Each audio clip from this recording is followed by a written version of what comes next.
वहाँ से अब जुलंधर जा रहे हैं। क्या करने जा रहे हैं सर? आप अपने घर जा रहे हैं। क्या करने के लिए जा रहे हैं सर इन बच्चों को कहाँ लिए जा रहे हैं? बच्चों को पहले बताओ। बच्चों को हम ले जा रहे हैं वहीं जलंधर लेके जा क्या करता क्या है? बच्चों करूँ फोन? सर फोन मत करना, हम बता रहे हैं। रुको रुको सुनिए, हमारी बात सुनिए, सुनो पुलिस को बताओ मत फोन बताओ करना। बताओ बताओ हम बताओ सारी बताओ बात बताओ बता रहे हैं। बताओ सच ठीक है, आपके पैर पकड़ो सर। ए हाँ हाँ ना जो सुनिए, हम हमारी कान के हमारी नीचे बात- देंगे। हमारी बात- पहले सुन लो हमारी बात- बताओ। हमारी बात सुनो, हम बता रहे हैं, हाँ। लेकिन पुलिस को फोन मत हाँ करोगे। नहीं करेंगे बताओ। चलो चलो वीडियो पूरी बात किसी को डालो। चलो वीडियो भी नहीं डालेंगे, सच बताओ। सच बताएंगे, वीडियो तो नहीं डालो। नहीं डालेंगे बताओ। सत्य बात है। हाँ, हम बता रहे हैं, बच्चे को हम यहाँ से MP से लाए हुए हैं, हम जलंधर ले जा रहे हैं। किस लिए लिए जा रहे हैं? जलंधर में हमारा डॉक्टर रस्तोगी, हाँ। रस्तोगी को हम बच्चे देंगे। हाँ। वो हमको हर पार्ट का एक बच्चे का 1 लाख रुपया देता है। मतलब 1 लाख में तू बच्चों को बेच देता बच्चों को है? बेच तो तू अपने बच्चों को क्यों नहीं बेच देता? अरे साहब, उनको बेच दो ना। पेट के लिए करना है तो करना है। मैं तो क्या बच्चों को बेच दे। पेट के लिए ये करेगा? पेट के लिए ऐसा करेगा? मार साले को मार मार पकड़ पकड़ पकड़। हाँ हाँ बता ये कब से कर रहा है? कितने साल से काम कर रहा है? पहले से दारू पिए लग रहा है। मार मार सालों को मारे इतनी मार साले इसका मुंह खोल। ये हमारी बात सुनिए, उसको मार रहे हो यार। हाँ मारेंगे नहीं बता। सुनिए हमारी बात हाँ, सुनिए, इसको मत मारो। हाँ अब ये बात हम आपको बता दिए हैं, ठीक है? हाँ बता। बस इनको हम वहाँ ले जाते हैं। 1 साल हो गया करते करते हमको। हाँ ऐसे बच्चों को बहुत सारा करता है। पैसा इसने ऐड लिया होगा। कितना पैसा कमा लिया अरे आपने? कमाए तो बहुत है। जो दो आपको 10-20 हजार चाहिए हम बस दे यही देंगे। है, बस इसमें साले हमको हमको घूस दे दो, समझा है। 10-20 घूस हजार समझा में- है। पकड़ इनको वीडियो पुलिस के हवाले करो। इनको बच्चों को उतारो इसको लेकर जाओ। बच्चों को उतार साले। तुम्हारी अभी हम अच्छे से चर्चा निकोलेंगे सालू। पकड़ो इनको भागने ना पाए। बच्चों को उतारो। पानी डालो। ये बताओ बेहोश पड़े हुए हैं, चलो इनको डॉक्टर के पास लेके चलो। देखो दोस्तों हम आपको यही बताना चाहेंगे कि आप लोग अपने बच्चों को कहीं भी बाहर ना जाने दें। ठीक, कहीं भी बाहर ये पानी से नहीं जगेंगे भैया, बेहोश पड़े हुए हैं। नहीं जगेंगे भाई। इनको गोदी में उठाओ। इनको गोदी में उठा के नीचे उतारो। आप लोग अपने बच्चों को कहीं भी घूमने ना जाने दें। बहुत सारे लोग ऐसा कर रहे हैं कि बच्चों को पकड़ के और बेच देते हैं। किसी भी हॉस्पिटल में इनकी जो भी पार्ट निकाल लेते हैं वैसे इनको बेच ये ऐसी चल रही है, देते हैं। देखो ये ऐसी चल रही है। इसलिए इन लोगों को कहीं भी ना जाने दे। देखो ये बच्चों को ये लोग किडनैप किए लिए जा रहे थे। देखिए किडनैप किए बच्चों को लिए जा रहे थे। अभी एक और है तो यह वीडियो सिर्फ सोशल। दोस्तों एक बच्चा जब एक माँ के पेट में 9 महीने तक रहता है तो उस टाइम वो माँ क्या क्या प्रॉब्लम फेस करती है इसको हम बेसिकली फील भी नहीं कर सकते। पर लेकिन जब वही बच्चा कहीं चोरी होकर उसको बेचा जाता है और उसके कई सारे पार्ट जो हैं वो इस तरीके से निकाले जाते हैं तो सोचो ये कितनी दर्दनाक और घटिया हरकत है। ये इंसान देखा आप लोगों ने क्या बोल रहा है? वो बोल रहा है कि एक डॉक्टर रस्तोगी है जो कि 1 लाख रुपए में एक बच्चा लेता है। आप लोग ये सोचो कि वो डॉक्टर कितना घटिया होगा। मतलब जो यहाँ पर बच्चों की देह का इस तरीके से वो व्यापार कर रहा है, बच्चों के जो पार्ट्स हैं उनको काट कर वो बेच रहा है। एक इंसानियत की जो दर घटिया हरकत बोल सकता है ना इंसान की, इससे बुरी घटिया हरकत मुझे नहीं लगता कि इंसान की कोई और होगी कि एक बच्चे को इस तरीके से काट कर उसके पार्ट्स को इस तरीके से बेचना। मतलब सोचो 1 मिनट के लिए आप लोग यहाँ पर। और ये इंसान क्या बोल रहा है कि 10-20 हज़ार रुपये ले लो तुम भी और तुम भी एक तरीके से मामले को इधर उधर करो। वो तो यार एक तरीके से शुक्र है उस इंसान का जिसने सारी चीज़ देख ली और रिकॉर्ड भी कर ली। मेरी आप लोगों से बस एक रिक्वेस्ट है, ये पूरी वीडियो ज़्यादा से ज़्यादा लोगों तक शेयर करना, क्योंकि कल को हो सकता है आज आप लोगों को ये बात इंपॉर्टेंट न लगे पर जिस दिन आपके आसपास ये दुर्घटना हो गई ना उस दिन आप लोगों को पता चलेगा, पैरों के नीचे से ज़मीन खिसक जाएगी। जब बच्चा पास में से जाता है ना किसी का, तब पता चलता है कि रियलिटी में क्या दुख होता है ये। तो आप लोगों के ऊपर ये दिक्कत ना आए उससे पहले थोड़ा सा आप लोगों को अलर्ट होना पड़ेगा, थोड़ा सा जागरूक होना पड़ेगा। तो ज़्यादा से ज़्यादा लोगों तक पहुंचाना ये चीज़ें ताकि इस तरह की घटनाएं रिपीट ना हो, और अगर हो भी तो लोग जो है जागरूक रहें और ऐसी घटनाओं को अंजाम तक पहुंचने से पहले ही रोका जा सके। क्योंकि एक बच्चा अगर ऐसी सिचुएशन में पड़ता है तो सोचो यहाँ पर एक तरीके से हम लोग खुद अपने देश का भविष्य बर्बाद कर रहे हैं। एक तरीके से वो बच्चा आगे चलकर पता नहीं एक कैसे फील्ड में क्या महारत हासिल कर सकता है और कहां पर चीज़ों को लेकर जा सकता है, पर लेकिन ऐसी सिचुएशन जो है चीज़ों को बर्बाद करके रख देती है। ठीक है, तो ये बात एक अवेयरनेस की थी। जब मैंने पहली बार इसको सुना वीडियो को मेरा दिमाग खराब हो गया। तो थैंक्स डियर शेयर करने के लिए। ये एक SLV फैमिली मेंबर ने मेरे साथ में शेयर किया था। हाउस द जोश, हाउस द जोश, हाउस द जोश, हाउस द जोश। आइए तो अब आगे लेक्चर स्टार्ट करते हैं। हाउस द जोश। जोश बिल्कुल हाई होना चाहिए और इतना हाई होना चाहिए कि भाई साहब लगता रहे कि हाँ इंसान जो है अपने काम को कर रहा है और आसपास वालों को भी गर्मी फील होनी चाहिए। ठीक है, कहने का मतलब यहाँ पर यह है कि जिंदगी में आप लोगों की कठिनाई अगर आती है, समस्या अगर आती है, तो वो कभी भी आप लोगों को बर्बाद करने के लिए नहीं आती है, आप लोगों को ये बताने के लिए आती है कि भाई जो मेहनत कर रहे हो ना वो भाई अप टू द मार्क नहीं है, थोड़ी सी और कर ले यार। यानी कि वो आप लोगों को बताते हैं कि थोड़ी मेहनत और करो तो आप लोग इस चीज को अचीव कर लोगे। बोला गया कि मोटिवेशन जो आप लोगों को मिलता है ना वो आप लोगों को जस्ट आप लोगों की चीजें स्टार्ट करने में हेल्प करता है, पर लेकिन जब आप लोग अपने आप को एक डिसिप्लिन में लेकर आते हैं वहां से सारी चीजें जो हैं वो सही पैटर्न में चलती है। यानी कि डेली आप लोग मोटिवेशन सुनकर मेरा या फिर किसी भी इंसान का आप लोग काम को करना स्टार्ट तो कर सकते हैं, पर लेकिन ये साइकिल जस्ट चलेगी, थोड़ी सी देर चलकर रुक जाएगी अगर इसमें डिसिप्लिन नहीं होगा। तो मैं आप लोगों को हमेशा बोलता हूं कि मोटिवेशन से बहुत बड़ा है डिसिप्लिन। तो डिसिप्लिन अगर लाइफ में आप लोगों ने एक बार लिया तो फिर आप लोगों को इस धरती पर आप लोगों का टारगेट अचीव करने से कोई नहीं रोक सकता। आपको ये डिसिप्लिन अचीव करना पड़ेगा। आर्मी में देखा है, जैसे आप लोग मिलिट्री में जाते हो, यहां तो आप लोगों को लगता है सुबह जिस टाइम चाहो उस टाइम उठ गए, जिस टाइम चाहो जो काम कर लिया, आज मन करा तो नहीं उठे, कल को मन करा तो उठ गए, आज मन करा तो पढ़ लिए, कल को मन करा तो नहीं पढ़े। पर लेकिन अगर आप लोग आर्मी में जाओगे ना आप लोग की मन की वहां पर चलेगी नहीं, लट चलेगा भाई साहब वहां पर। अगर डिसिप्लिन में नहीं आओगे, टाइम पर नहीं उठो तो भाई साहब जो चक्कर लगाए जाएंगे ना मतलब खस्ता हालत करके रख देंगे। पर लेकिन यहाँ पर क्या है, घर पे बैठे आराम से, मम्मी पापा कमा रहे हैं, जिंदगी में एक तरीके से जिंदगी चल रही है मजे में, कोई टेंशन ही नहीं है। तो वो वाली चीज अगर आप लोगों के अंदर है तो इसका मतलब आप लोग डिसिप्लिन में नहीं है। आप लोग क्या करना है सोचो तो सही यार एक बार, क्या कभी मम्मी पापा का चेहरा देख के मन नहीं करता है कि यार इतना पढ़ दे कि मतलब बस आग ही लगा दें? आती नहीं वो फीलिंग कि यार कितना कर रहे हैं हमारे लिए, यार इतना बड़ा कर दिया, कब तक ही हमको पालते रहेंगे? कभी फीलिंग नहीं आती है? तो इसीलिए हमेशा मोटिवेशन आप लोग अपने जो माता पिता है उनसे भी ले सकते हैं, पर लेकिन उनको देख देख के आप लोग डिसिप्लिन में भी आ सकते हैं। जैसे मैं आप लोगों को हमेशा बोलता हूं, मैंने सबसे ज्यादा जो चीज किसी से सीखी है तो है मेरे मम्मी पापा। आज की डेट में भी मम्मी जो है सुबह उठ जाती हैं एग्जैक्ट 4 बजे, क्योंकि उनको नीचे जाना होता है। उसके बाद में मतलब जैसे छत पर रहते हैं ना, छत पे, तो नीचे जाना होता है एक तरीके से, जो भैंस का दूध वगैरह निकाल के लेकर आना है, तो वो सारी चीजें तो उस तरीके से। ठीक है, तो ये क्या चीजें हैं सारी, ये सारी वो चीजें हैं कि कहीं ना कहीं आप लोगों को देखोगा आप लोग के मम्मी पापा रेगुलर अपने वो काम कर रहे हैं जो उन्होंने डिसाइड किए हैं। तो आप लोग क्यों नहीं कर पा रहे हैं यार? आप लोगों के आसपास में इतना बड़ा उदाहरण है। तो इस तरीके से आप लोग सीखकर चीज़ों को आगे बढ़ सकते हैं। और यकीन मानो यार, जब वो आप लोग को देखेंगे ना कि हाँ बच्चा जो है टाइम पर उठकर काम कर रहा है, उनकी आंखों में चमक देखना आप लोग एक बार, मतलब क्या फील होगा उनको वो देखना आप लोग एक बार। मतलब उनको लगेगा कि हाँ यार बच्चा बस यही एक तरीके से लग के अपना काम पूरा कर ले, मतलब एक तरीके से आशा की किरण जगती है उनकी। तो आप लोग क्या ये थोड़ी सी खुशी नहीं दे सकते यार? मैं तो ये बोलता हूँ कि मम्मी पापा का चेहरा देख के जो इंसान को लगे ना कि आग लगा दो, वहां से डिसिप्लिन आप लोग अपनी लाइफ में लेकर आ सकते हैं। और ये कहीं दूर जाने की जरूरत नहीं है, एक बार चेहरा देख लो, आप लोग फोटो रखो अपने पास में अगर बाहर रहते हो तो आप लोगों को किसी भी और मोटिवेशन की जरूरत पड़ेगी ही नहीं, है कि नहीं? तो यही छोटी सी बात यार बोलनी थी। तो कोशिश करो जिस टाइम पर आप लोगों ने डिसाइड किया है उस टाइम पर उठना है, जिस टाइम पर डिसाइड किया है उस टाइम पर सोना है, अपना टेस्ट लगाना है, आंसर राइटिंग करनी है, जो भी कर रहे हैं अपना पहले से प्लान कर कर आप लोगों को वो चीजें लेकर चलनी है।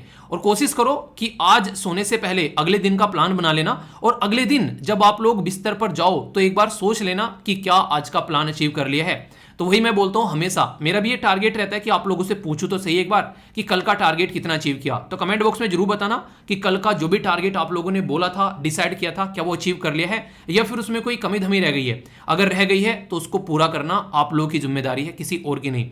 तो वो रेस्पॉन्सिबिलिटी आप लोगों को पूरी करनी है। और आज का टारगेट क्या है, अगर एक बार कमेंट बॉक्स में लिख दोगे ना, तो आप लोग पब्लिकली लिख रहे हो तो आप लोगों को करने के अंदर से इच्छा आएगी कि हाँ यार कमेंट बॉक्स में लिखा था, सब देख रहे होंगे। ठीक है, तो इस तरीके से ये आप लोगों को डिसिप्लिन में लाने का एक और तरीका है जहां से आप लोग अपने आप को डिसिप्लिन में ला सकते हैं। एक और छोटी सी बात, लेक्चर कंप्लीट होने के बाद में रिव्यू किया करो, और कोई भी एक ऐसा आर्टिकल देखा करो जो आप लोगों को लगता है कि हाँ आप किसी को पढ़ा सकते हो तो पढ़ा दिया करो उसको। ठीक है, यानी कि अगर मैं बोलूं आज के डिस्कशन में से कौन सा एक आर्टिकल होगा, सुनने के बाद में बताना कि यार ये तो अब किसी को पढ़ा भी देंगे हम, इस तरीके से समझ में आ गया।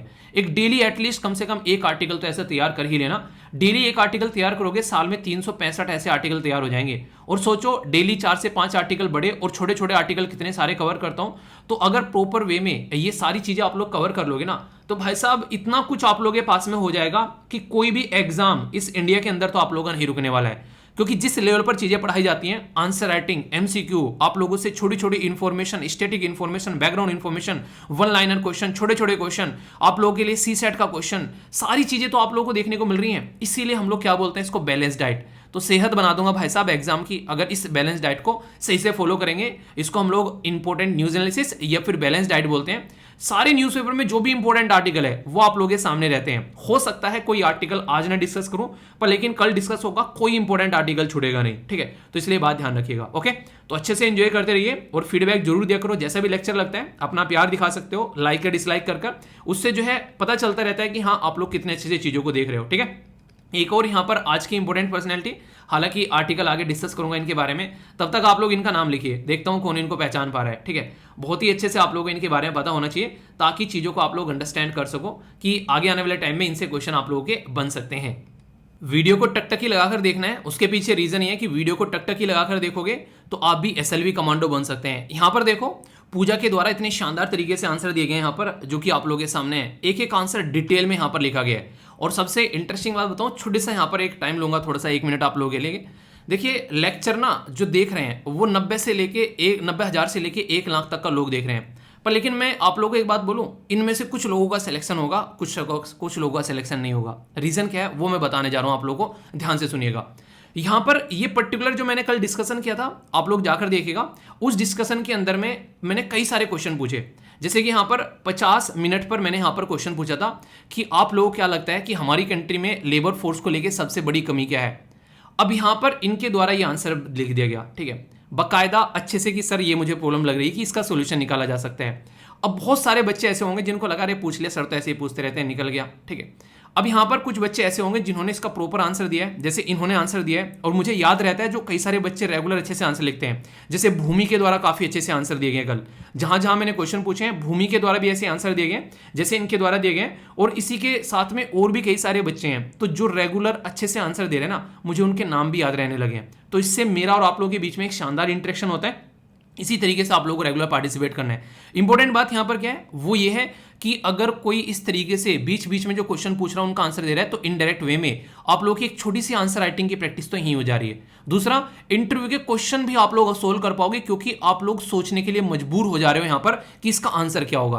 तो लेक्चर सब देख रहे हैं यार, पर लेकिन रिजल्ट अलग अलग आ रहे हैं, तो उसका ये रीजन है जो मैं आप लोगों को यहां पर दिखा रहा हूं। तो ये आप लोग ध्यान रखिएगा, ठीक है। तो ये यहां से चीजें आप लोगों की हमेशा बदलती हुई आप लोगों को नजर आएंगे क्योंकि उसी लेक्चर को अलग अलग बच्चे अलग अलग तरीके से ले रहे हैं। एक बच्चा है कि बहुत शानदार तरीके से बैठ के सुन रहा है, एक बच्चा है कि बस ऐसा अफरा तफरी में सुन रहा है, वो नहीं अपना ठीक है चल रहा है, बस काम चल रहा है, बस सुन लिया एक बार को तसल्ली दे दिल की कि आज का लेक्चर कंप्लीट कर लिया यार। वो वाली कैटेगरी में अगर हो तो फिर सोचो कि आप लोग किस तरीके से रिजल्ट आप लोगों का होगा। तो डिफरेंस लेक्चर वही है पर लेकिन डिफरेंस आप लोगों के सामने है। तो ये बात मुझे समझानी थी। एक छोटी सी न्यूज़ है, वैसे तो इसके बारे में बैकग्राउंड इन्फॉर्मेशन मैंने आप लोगों से डिस्कस की थी, पर थोड़ा सा यहाँ पर आप लोगों को पता होना चाहिए इसके बारे में। कुछ बातें हैं जो मैं आप लोगों को बताऊंगा। देखिए जब भी हम लोग किसी पर्टिकुलर क्राइम के बारे में बात करते हैं, एक तो हो रहा है कि हमारे देश में क्राइम हो रहा है, एक है कि इंटरनेशनल लेवल पर वो क्राइम हो रहा है। जैसे बच्चों की ये बातें मैंने आप लोगों से की, ऐसा नहीं कि बच्चों की जो तस्करी है वो हमारे देश में ही होती है, ये ऑल ओवर वर्ल्ड में आप लोगों को देखने को मिलेगी। तो इसको लेकर भी अगर एफर्ट डाला जाए तो यहाँ पर सबको मिलकर काम करना पड़ेगा। उसी के टाइम पर यहाँ पर बेसिकली पिक्चर में आता है इंटरपोल। इंटरपोल मतलब इंटरनेशनल क्रिमिनल पुलिस ऑर्गेनाइजेशन, तो ये आप लोगों को देखने को मिलेगा यहाँ पर। तो इंटरपोल की जो मीटिंग है वो अभी हमारे देश में देखने को मिली और प्राइम मिनिस्टर मोदी साहब के द्वारा बड़ी शानदार बात बोली गई है कि ग्लोबल एफर्ट लगाना चाहिए हम लोग को इस तरीके के क्राइम को डिफीट करने के लिए, यानी कि सबको मिलकर काम करना पड़ेगा। ये हमारे देश की प्रॉब्लम नहीं है, ये पूरी दुनिया की प्रॉब्लम है, तभी जाकर हम लोग इसका सॉल्यूशन निकाल पाएंगे।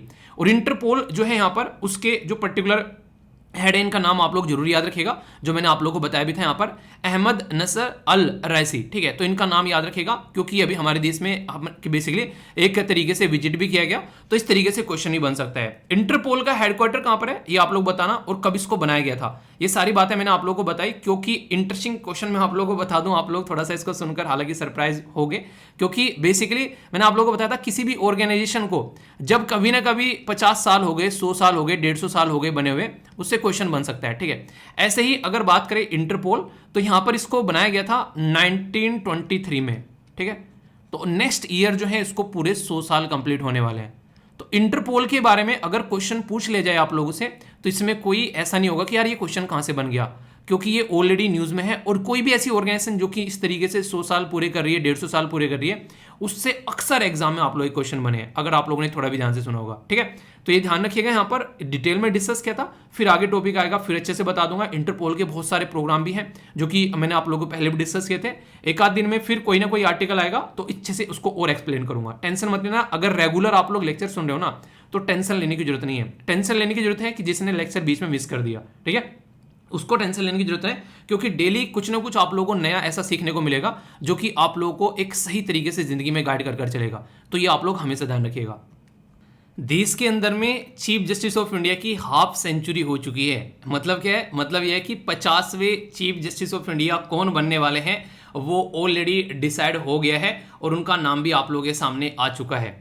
जस्टिस DY चंद्रचूड़ जी जो हैं वो chief justice of India UU Lalit को यहाँ पर आगे जो हैं वो सक्सीड करने वाले हैं और 8 नवंबर से ये बेसिकली पर्टिकुलर जो पोजीशन अपनी ले लेंगे।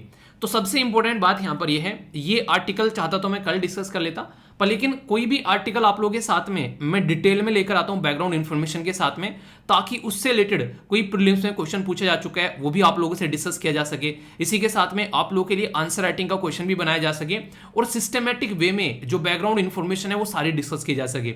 तो टॉपिक को तैयार करने का मतलब ये होना चाहिए कि आज पढ़ लिया तो इसका पोस्टमार्टम हो गया, अब इसके आगे पीछे ऊपर नीचे से कोई भी आप लोगों से कैसा भी क्वेश्चन पूछ ले, चाहे वो आंसर राइटिंग का पूछ ले, चाहे वो आप लोगों से प्रीलिम्स का पूछ ले, ऑब्जेक्टिव टाइप क्वेश्चन पूछ ले, चाहे इंटरव्यू का पूछ ले, अब आप लोग जो है इसमें मार नहीं खाओगे।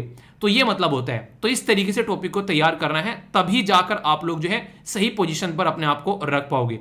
तो इसी काम को करने के लिए मैं यहां पर आप लोगों के लिए बैठा हूं। बस आप लोगों को ध्यान से वीडियो को सुनना है। नोट्स सारे आप लोगों को मिल जाएंगे, जितने सारे यहां पर चीजें बताऊंगा एक एक पॉइंट जो है वो लिखा हुआ आप लोगों को मिलेगा।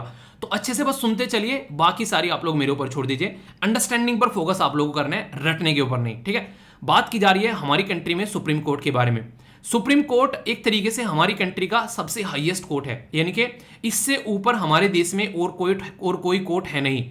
यानी कि ये सबसे हाईएस्ट कोर्ट ऑफ अपील है हमारे देश के अंदर में, जिसको आप लोग सुप्रीम कोर्ट बोलते हो। और ये इकलौता ही है पूरे देश के अंदर में, दूसरा सुप्रीम कोर्ट है नहीं, यानी कि इसके जैसा और कोई है नहीं है हमारे देश में। हमारे देश में क्या पूरी धरती पर एक ही सुप्रीम कोर्ट है, ऐसा आप लोग बोल सकते हो। मतलब ये बिल्कुल आपके जैसा ही है, जैसे आपके जैसा कोई और इस धरती पर नहीं है ना, ऐसे सुप्रीम कोर्ट के जैसा भी कोई और इस धरती पर नहीं है, आपके जैसे बस आप ही हैं।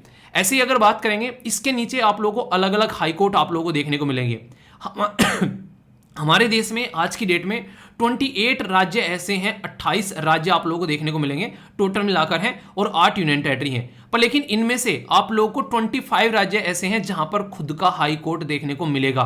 3 राज्य ऐसे हैं जहां पर खुद का हाई कोर्ट नहीं है। वो 3 राज्य कौन से हैं ये आप लोगों को बताना है। तो देखता हूं कौन कौन इसका आंसर देता है। बाकी नाम आप लोगों के सामने यहां भी लिखे हैं, ज्यादा दिमाग नहीं लगाना होगा तो ठीक है।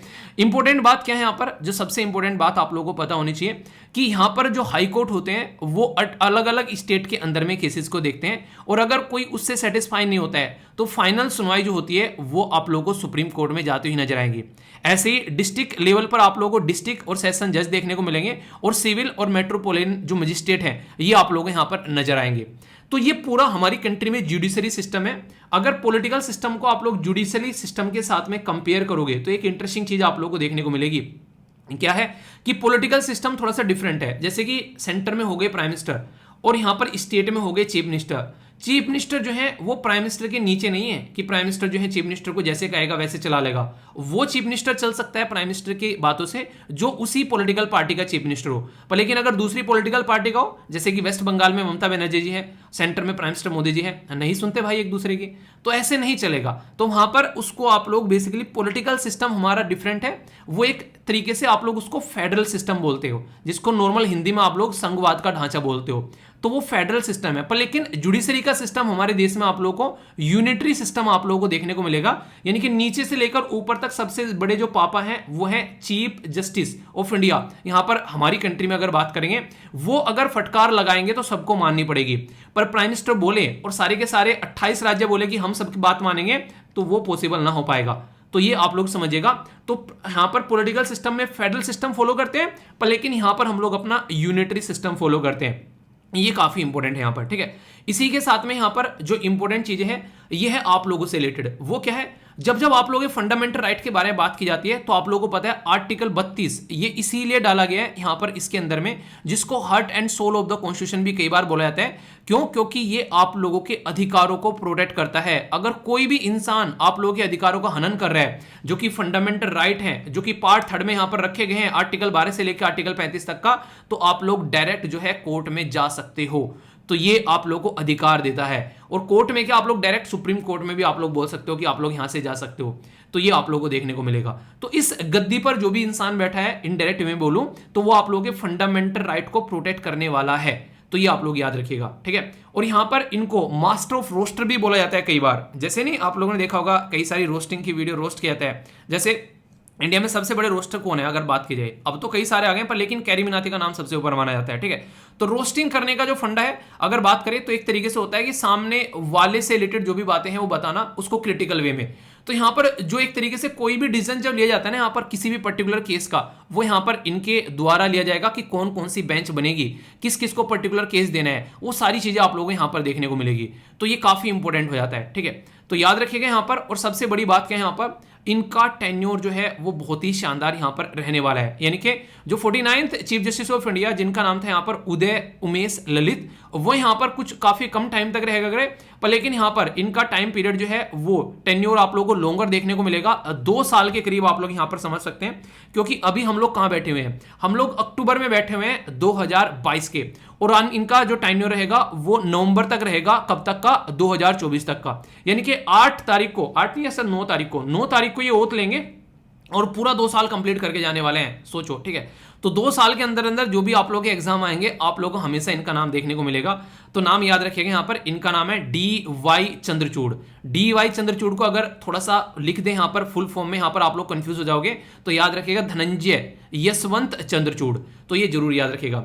इंटरेस्टिंग चीज क्या है यहां पर जो मुझे पर्सनली काफी अच्छी लगी, यहां पर अगर इनके फादर साहब के बारे में आप लोग जानते हैं, देखिए हर एक माँ बाप ना ऐसा बच्चा चाहता है, भाई साहब ऐसा हो बच्चा। सोचो जो फादर साहब हैं वो एक तरीके से जहां भी होंगे कितने एक तरीके से फील कर रहे होंगे, हाँ यार बेटा हो तो ऐसा, ठीक है।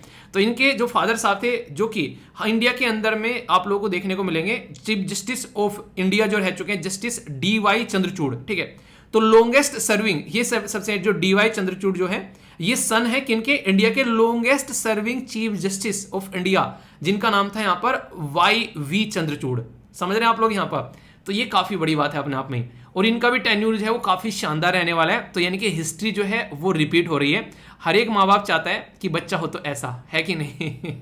तो यहां से आप लोग देख सकते हैं यार कितना अच्छा लगता होगा कि यार ये सही चीज है, ठीक है। कुछ बातें बेसिक मैं आपको बताता हूं।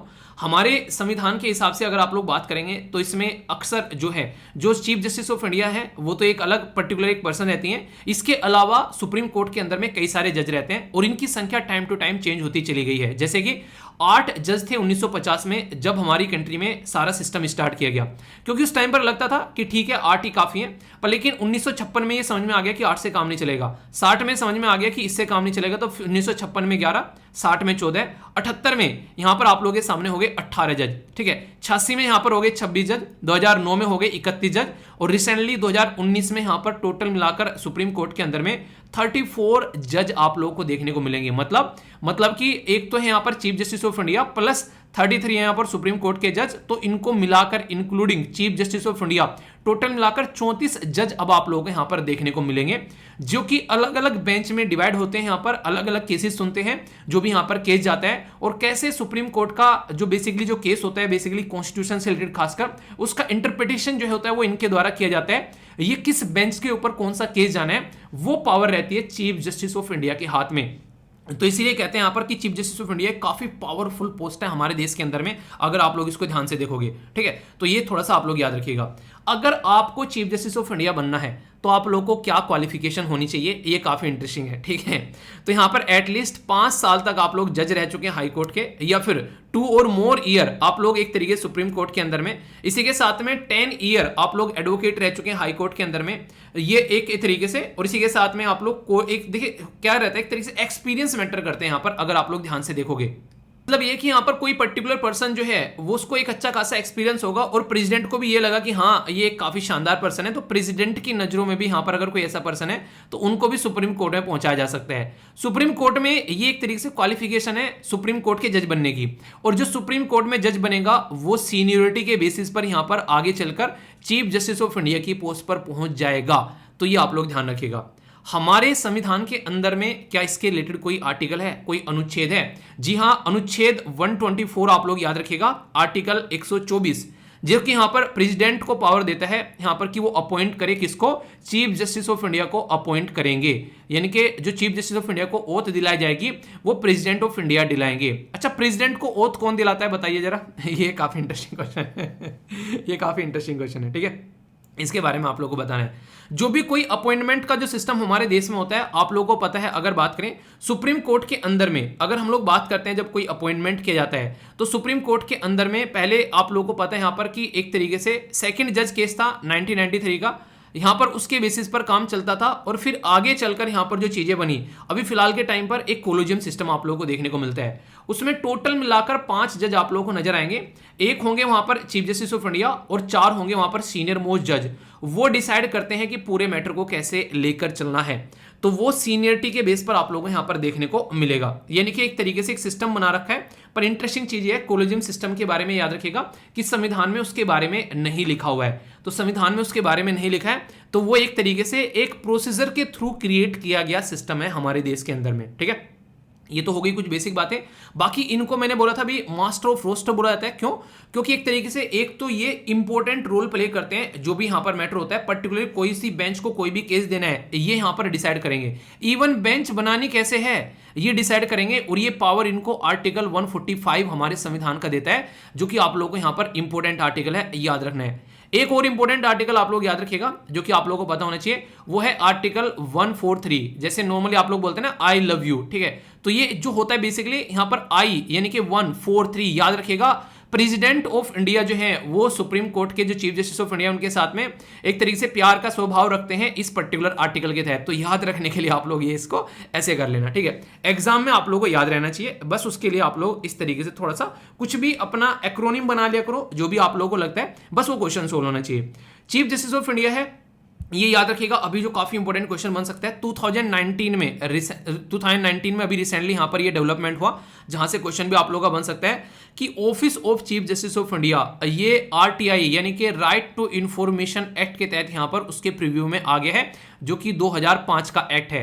यानी कि आप लोगों को अधिकार है यहां पर ऑफिस के बारे में जानने का, सुप्रीम कोर्ट के बारे में, तो वो अभी फिलहाल आरटीआई एक्ट के तहत यहां पर आप लोगों को देखने को मिलेगा। तो ये बात आप लोग हमेशा ध्यान रखिएगा, ठीक है। तो ये काफी इंपॉर्टेंट है, कोई भी कंफ्यूजन आप लोगों को यहां पर इसके बारे में नहीं होना चाहिए। एक एक बात एक क्लियर करके माइंड में चलिएगा। इतनी पावरफुल पोस्ट आखिर क्यों होती है चीफ जस्टिस ऑफ इंडिया की? क्योंकि एक बार अगर पोस्ट पर बैठ गया तो ऐसा नहीं कि सरकार या फिर प्रेसिडेंट जो है बोल देंगे कि भाई घर जाओ अपना, ठीक है। उनको हटाने के लिए एक पूरा महाभारत का चक्रव्यूह बनाना पड़ेगा उनको हटाने के लिए, तब जाकर यहां पर ये हटेंगे। मतलब क्या है, आसानी से नहीं हटेंगे। इनको रिमूव करने के लिए यहां पर पर्टिकुलर एक मोशन पहले तो स्टार्ट करने के लिए लगभग 100 मेंबर यहां पर लोकसभा के या फिर 50 मेंबर यहां पर राज्यसभा के आकर लिखकर यहां पर सबमिट करें, साइन कर स्पीकर ऑफ लोकसभा और या फिर चेयरमैन ऑफ राज्यसभा ये मेंबर, तब जाकर यहां पर एक तरीके से स्पीकर ऑफ लोकसभा अगर लोकसभा में जाएगा और चेयरमैन अगर राज्यसभा में जाएगा, 3 मेंबर की एक कमेटी कॉन्स्टिट्यूट करेंगे। वो इन्वेस्टिगेट करेगी यहां पर इनके बारे में कि क्या ये जो person chief justice of India की पोस्ट पर बैठे हुए हैं उन्होंने कोई मिसबिहेव किया है, कोई ऐसी हरकत की है जो कि इनको गिल्टी माना जाए, तो फिर इनका इंपीचमेंट का प्रोसीजर यहां पर स्टार्ट आप लोगों को होता हुआ नजर आएगा। मोशन जो है वो पास की जाएगी बोथ हाउस बहुत स्पेशल मेजोरिटी के साथ में, यानी कि दोनों हाउस को पास करना पड़ेगा, यानी कि एक पार्लियामेंट्री प्रोसीजर के थ्रू गुजरना पड़ेगा। और अगर वो पास हो जाता है तो फिर प्रेसिडेंट के पास में जाएगा और प्रेसिडेंट साइन करेंगे कि इनको इनकी पोस्ट से रिमूव कर दिया जाए। तो ऐसा नहीं है कि कोई आकर बोल दे कि भाई अपने घर जाओ, नहीं भाई ऐसा नहीं होने वाला है। तो ये पर्टिकुलर प्रोसीजर आप लोगों के सामने है जिसके बेस पर हटाया जाएगा।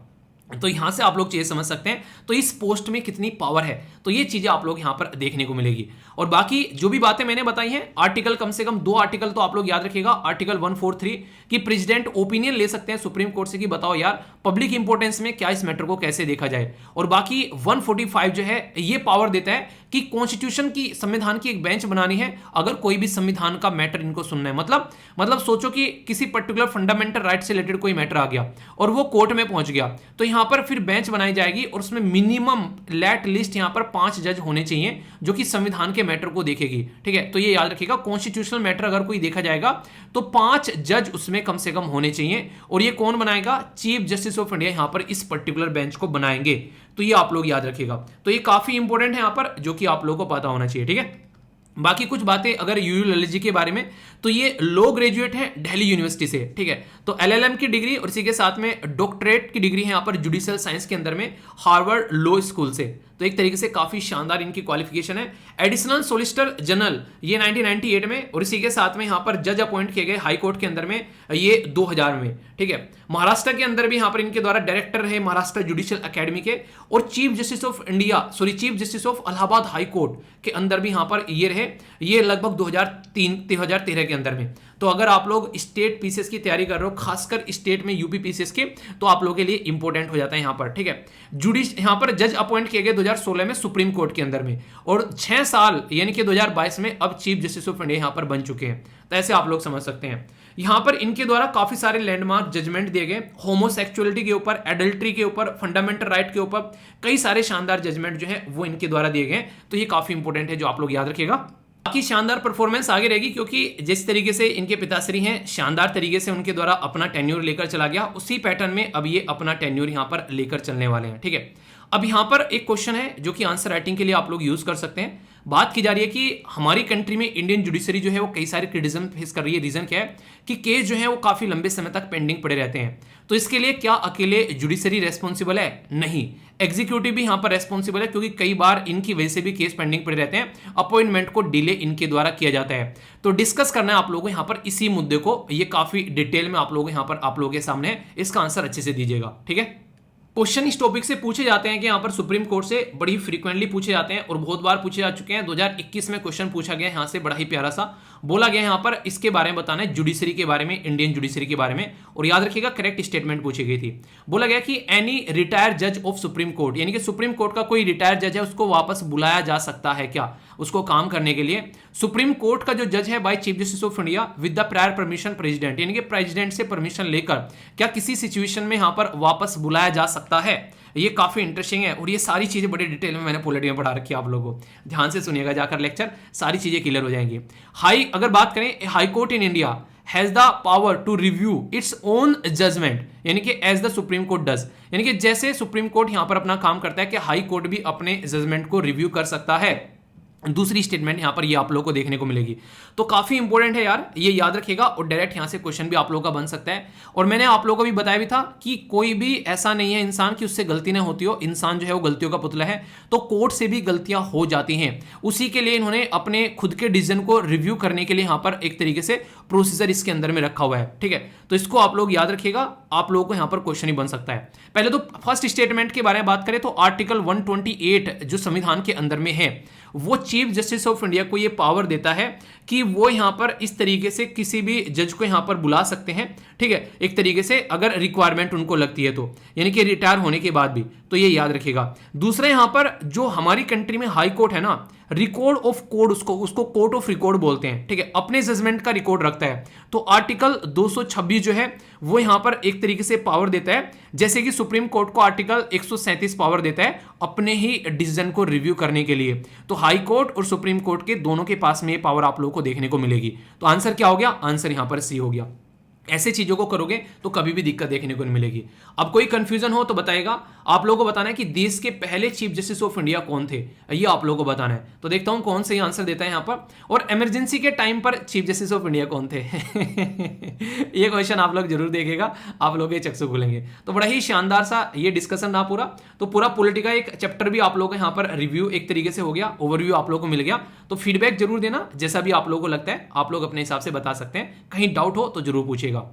कि आंसर राइटिंग के लिए आप लोगों को जाना है टेलीग्राम पर, और जो वीडियो मैंने स्टार्टिंग में दिखाई थी वो मैं आप लोगों को यहाँ पर पोस्ट कर दूंगा। प्लीज यार शेयर जरूर करना ज्यादा से ज्यादा लोगों को, ठीक है। इसी के साथ में यहाँ पर जो क्वेश्चन आप लोगों के पोस्ट कर दूंगा, जो आप लोगों का आंसर राइटिंग ग्रुप है वीर तालियान के नाम से, बहुत सारे बच्चे आंसर कर रहे हैं, एक दूसरे का आंसर रिव्यू कर लीजिए। बहुत कुछ आप लोगों को जानने को मिलेगा। यार कुछ ऐसे बच्चे ना इतने पंक्चुअल हैं, मतलब दिल खुश होता है देखकर। यहाँ पर देखो आप लोग, कृष्णा सिंह राजपूत, डेली बंदा अपने ऑप्शनल सब्जेक्ट की प्रिपरेशन कर रहा है, डेली क्वेश्चन पोस्ट करता है यहाँ पर। और बहुत सारे बच्चे इस तरीके से आप लोगों को देखने को मिलेंगे जो इस तरीके से काम करते हैं। तो एक दूसरे का क्वेश्चन रिव्यू करना स्टार्ट कर दो। और ऐसा नहीं कि मैं यूपीएससी की बात कर रहा हूँ, आप लोग किसी की तैयारी कर रहे हैं, यूपी पीसीएस की कर रहे हैं, बीपीएससी की, आप लोग यूपी पीसीएस, यूपीएससी, आप लोग राजस्थान पीसीएस या फिर किसी भी पीसीएस की भी तैयारी कर रहे हैं, तो कोई पैटर्न ज्यादा डिफरेंट नहीं है। सारे के सारे पीसीएस आज के डेट में इसी पैटर्न में आ चुके हैं। तो ये बात आप लोग ध्यान से देखिएगा अगर तैयारी कर रहे हो सीरियस होकर। तो बाकी एसएलवीपीडिया जो यहाँ पर ये पर्टिकुलर टेलीग्राम ग्रुप है, इसमें जाकर आप लोग ज्वाइन कर लेना। इसमें हिंदी और इंग्लिश में ये आर्टिकल पोस्ट किए जाते हैं। कई सारे बच्चों को प्रॉब्लम रहती है, तो ये भी दिक्कत आप लोग की दूर होती नजर आएगी। ठीक है, तो ये 3 ग्रुप हैं, फ्री ऑफ कॉस्ट है, कोई भी चार्ज नहीं है। इनको आप लोग ज्वाइन कर सकते हैं और अपनी पढ़ाई को एक सही डायरेक्शन दे सकते हैं। कोई भी फालतू का कमेंट करता है तो वो ब्लॉक कर दिया जाता है। इसके लिए मुझे क्षमा कर दीजिएगा, क्योंकि मैं वहां पर कोई भी उल्टी सीधी नौटंकी जो है वो टॉलरेट नहीं करूंगा। क्योंकि जो सीरियस है उनकी सीरियसनेस जो है वहां पर कंटिन्यूस रहनी चाहिए। और फालतू में आकर वो उल्टी सीधी चीजें पोस्ट करते हैं तो उसको इसी तरीके से वहां पर बैन किया जाएगा। और फिर मेल मत किया करो मुझे कि सर गलती हो गई थी, ये गलती नहीं बख्शी जाएगी। क्योंकि मैं नहीं चाहता कि वहां पर बस इसी काम को मैं देखता रहूं। सीरियस कैंडिडेट चाहिए और वही पार्टिसिपेट करें। ओके, कोटेशन देख लेते हैं। यहाँ पर कई सारे बच्चे बोले थे कि सर स्टार्टिंग में दोनों कोटेशन डिस्कस मत किया करो, एक थोड़ा आगे कर लिया करो। तो ये आंसर राइटिंग के लिए आप लोग यूज कर सकते हैं। एक आधा आर्टिकल डिस्कस कर या फिर जो बड़े बड़े आर्टिकल है वो डिस्कस करने के बाद में इसको डिस्कस कर लिया करूंगा। ठीक है, ताकि आप लोगों की एनर्जी भी थोड़ी सी बनी रहे। ओके तो हाउस द जोश बिल्कुल हाई होना चाहिए। बात की जा रही है यहाँ पर एवरीबडी इज ए जीनियस, यानी कि हर एक इंसान जो है वो प्रतिभाशाली है, एक जीनियस पर्सन है। पर लेकिन आप लोगों को उसकी क्वालिटी समझनी पड़ेगी। यानी कि अगर एक मछली को आप लोग पेट पर चढ़ाकर चेक करोगे कि यार ये तो बड़ी एक तरीके से बदतमीज है, इस पे तो काम ही नहीं होता, इस पे तो पेट पर ही नहीं चढ़ा जाता है, भाई साहब पानी में उतार कर तो देखो, आग ना लगा दे तो बता देना, टच करके दिखा देना पानी पर। तो इस तरीके से आप लोग समझ सकते हैं। यानी कि जो इंसान की पावर जहां पर है उसकी क्षमता वहां पर आंखों ना। सचिन तेंदुलकर में क्रिकेट में है बंदा, ठीक है, आप लोग उसको उतार रहे हो फुटबॉल में और बोल रहे हो कि यार फुटबॉल तो खेलनी नहीं आती, इससे ये क्या बंदा है। क्रिकेट में उतार के देखो, पसीने ना छुटा दे, छक्के ना उड़ा दे तो बता देना। वही बात हो गई रोनाल्डो को बोल रहे क्रिकेट खेल ले आकर, अरे फुटबॉल में दिखाओ, फुटबॉल पे रख के ना घुमा दिया तो बता देना। तो इसलिए इंसान को वहीं पर ही चेक करना चाहिए जहां पर उसकी पावर हो। अगर ये नहीं मानोगे तो हमेशा आप लोग लाइफ में उसको जो है मूर्ख समझते रहोगे, जो कि एक तरीके से सही नहीं होगा। तो इंसान की प्रतिभा वहीं पर ही देखनी चाहिए जहां पर उसकी प्रतिभा सही है। और ये कैसे होती है, ये होती है प्रैक्टिस के साथ में। आज की डेट में जिस एरिया में आप लोग प्रैक्टिस करना स्टार्ट कर दोगे ना, एक टाइम पर उस चीज के आप लोग महारथी बन जाओगे। तो ये इस तरीके से आप लोग चीजों को समझ सकते हो। तो उस चीज को उसी तरीके से प्रैक्टिस करके चलो ताकि जिंदगी में उस पोजीशन पर पहुंच जाओ कि किसी ने सोचा भी ना हो। इसका बड़ा ही शानदार सा एक रिसेंटली उदाहरण मुझे देखने को मिलता है। एक पर्टिकुलर एक लड़की है जिसका नाम है सुहानी साहा। उनकी एज अगर आप लोग देखोगे जस्ट ओनली 32 साल है। और मैजिशियन आप लोग बोलो या फिर माइंड रीडिंग में बोलो, उनकी जो कैपेबिलिटी है उसका कोई तोड़ नहीं है। तो उनके द्वारा खुद बताया जाता है कि लगभग 7 साल से उन्होंने उस चीज को प्रैक्टिस करना स्टार्ट कर दिया। और आज की डेट में एक ऐसी पोजीशन पर है जो कि आप लोग खुद देख सकते हैं। आप लोग भी उनको जानते हैं मैक्सिमम, यस या फिर नो बताइए कौन कौन जानता है। और मैं उनके बारे में आप लोगों से बात कर रहा हूं। तो इस तरीके से समझ सकते हैं किसी चीज को जब आप लोग प्रैक्टिस करते हैं ना यार, तो ये लेवल आप लोग का अचीव हो जाता है कि लोग उसको जादू बोलने लगते हैं। ऐसे ही जो ध्यानचंद जी थे उनको लोग जादूगर को बोलते थे। क्यों? क्योंकि वो अपनी जो बेसिकली हॉकी थी उस पर गेंद को ऐसा लगता था कि चिपका लिया है, चुंबक है उनकी बेसिकली उसकी जो हॉकी के स्टिक के अंदर में। तो ये कैसे होता है, ये प्रैक्टिस होती है। और उस प्रैक्टिस को लोग जादू समझने लगते हैं जब उसको हाई लेवल पर आप लोग लेकर चले जाते हो। तो ये है यार रियलिटी जिंदगी में। तो आप लोग इसको हमेशा प्रैक्टिस को अगर इस लेवल पर लेकर चले जाओगे तो लोग उसको जादू समझने लगेंगे। और वो जादू तब होना स्टार्ट होगा जब उसमें आप लोग डूब कर उस चीज की प्रैक्टिस करोगे।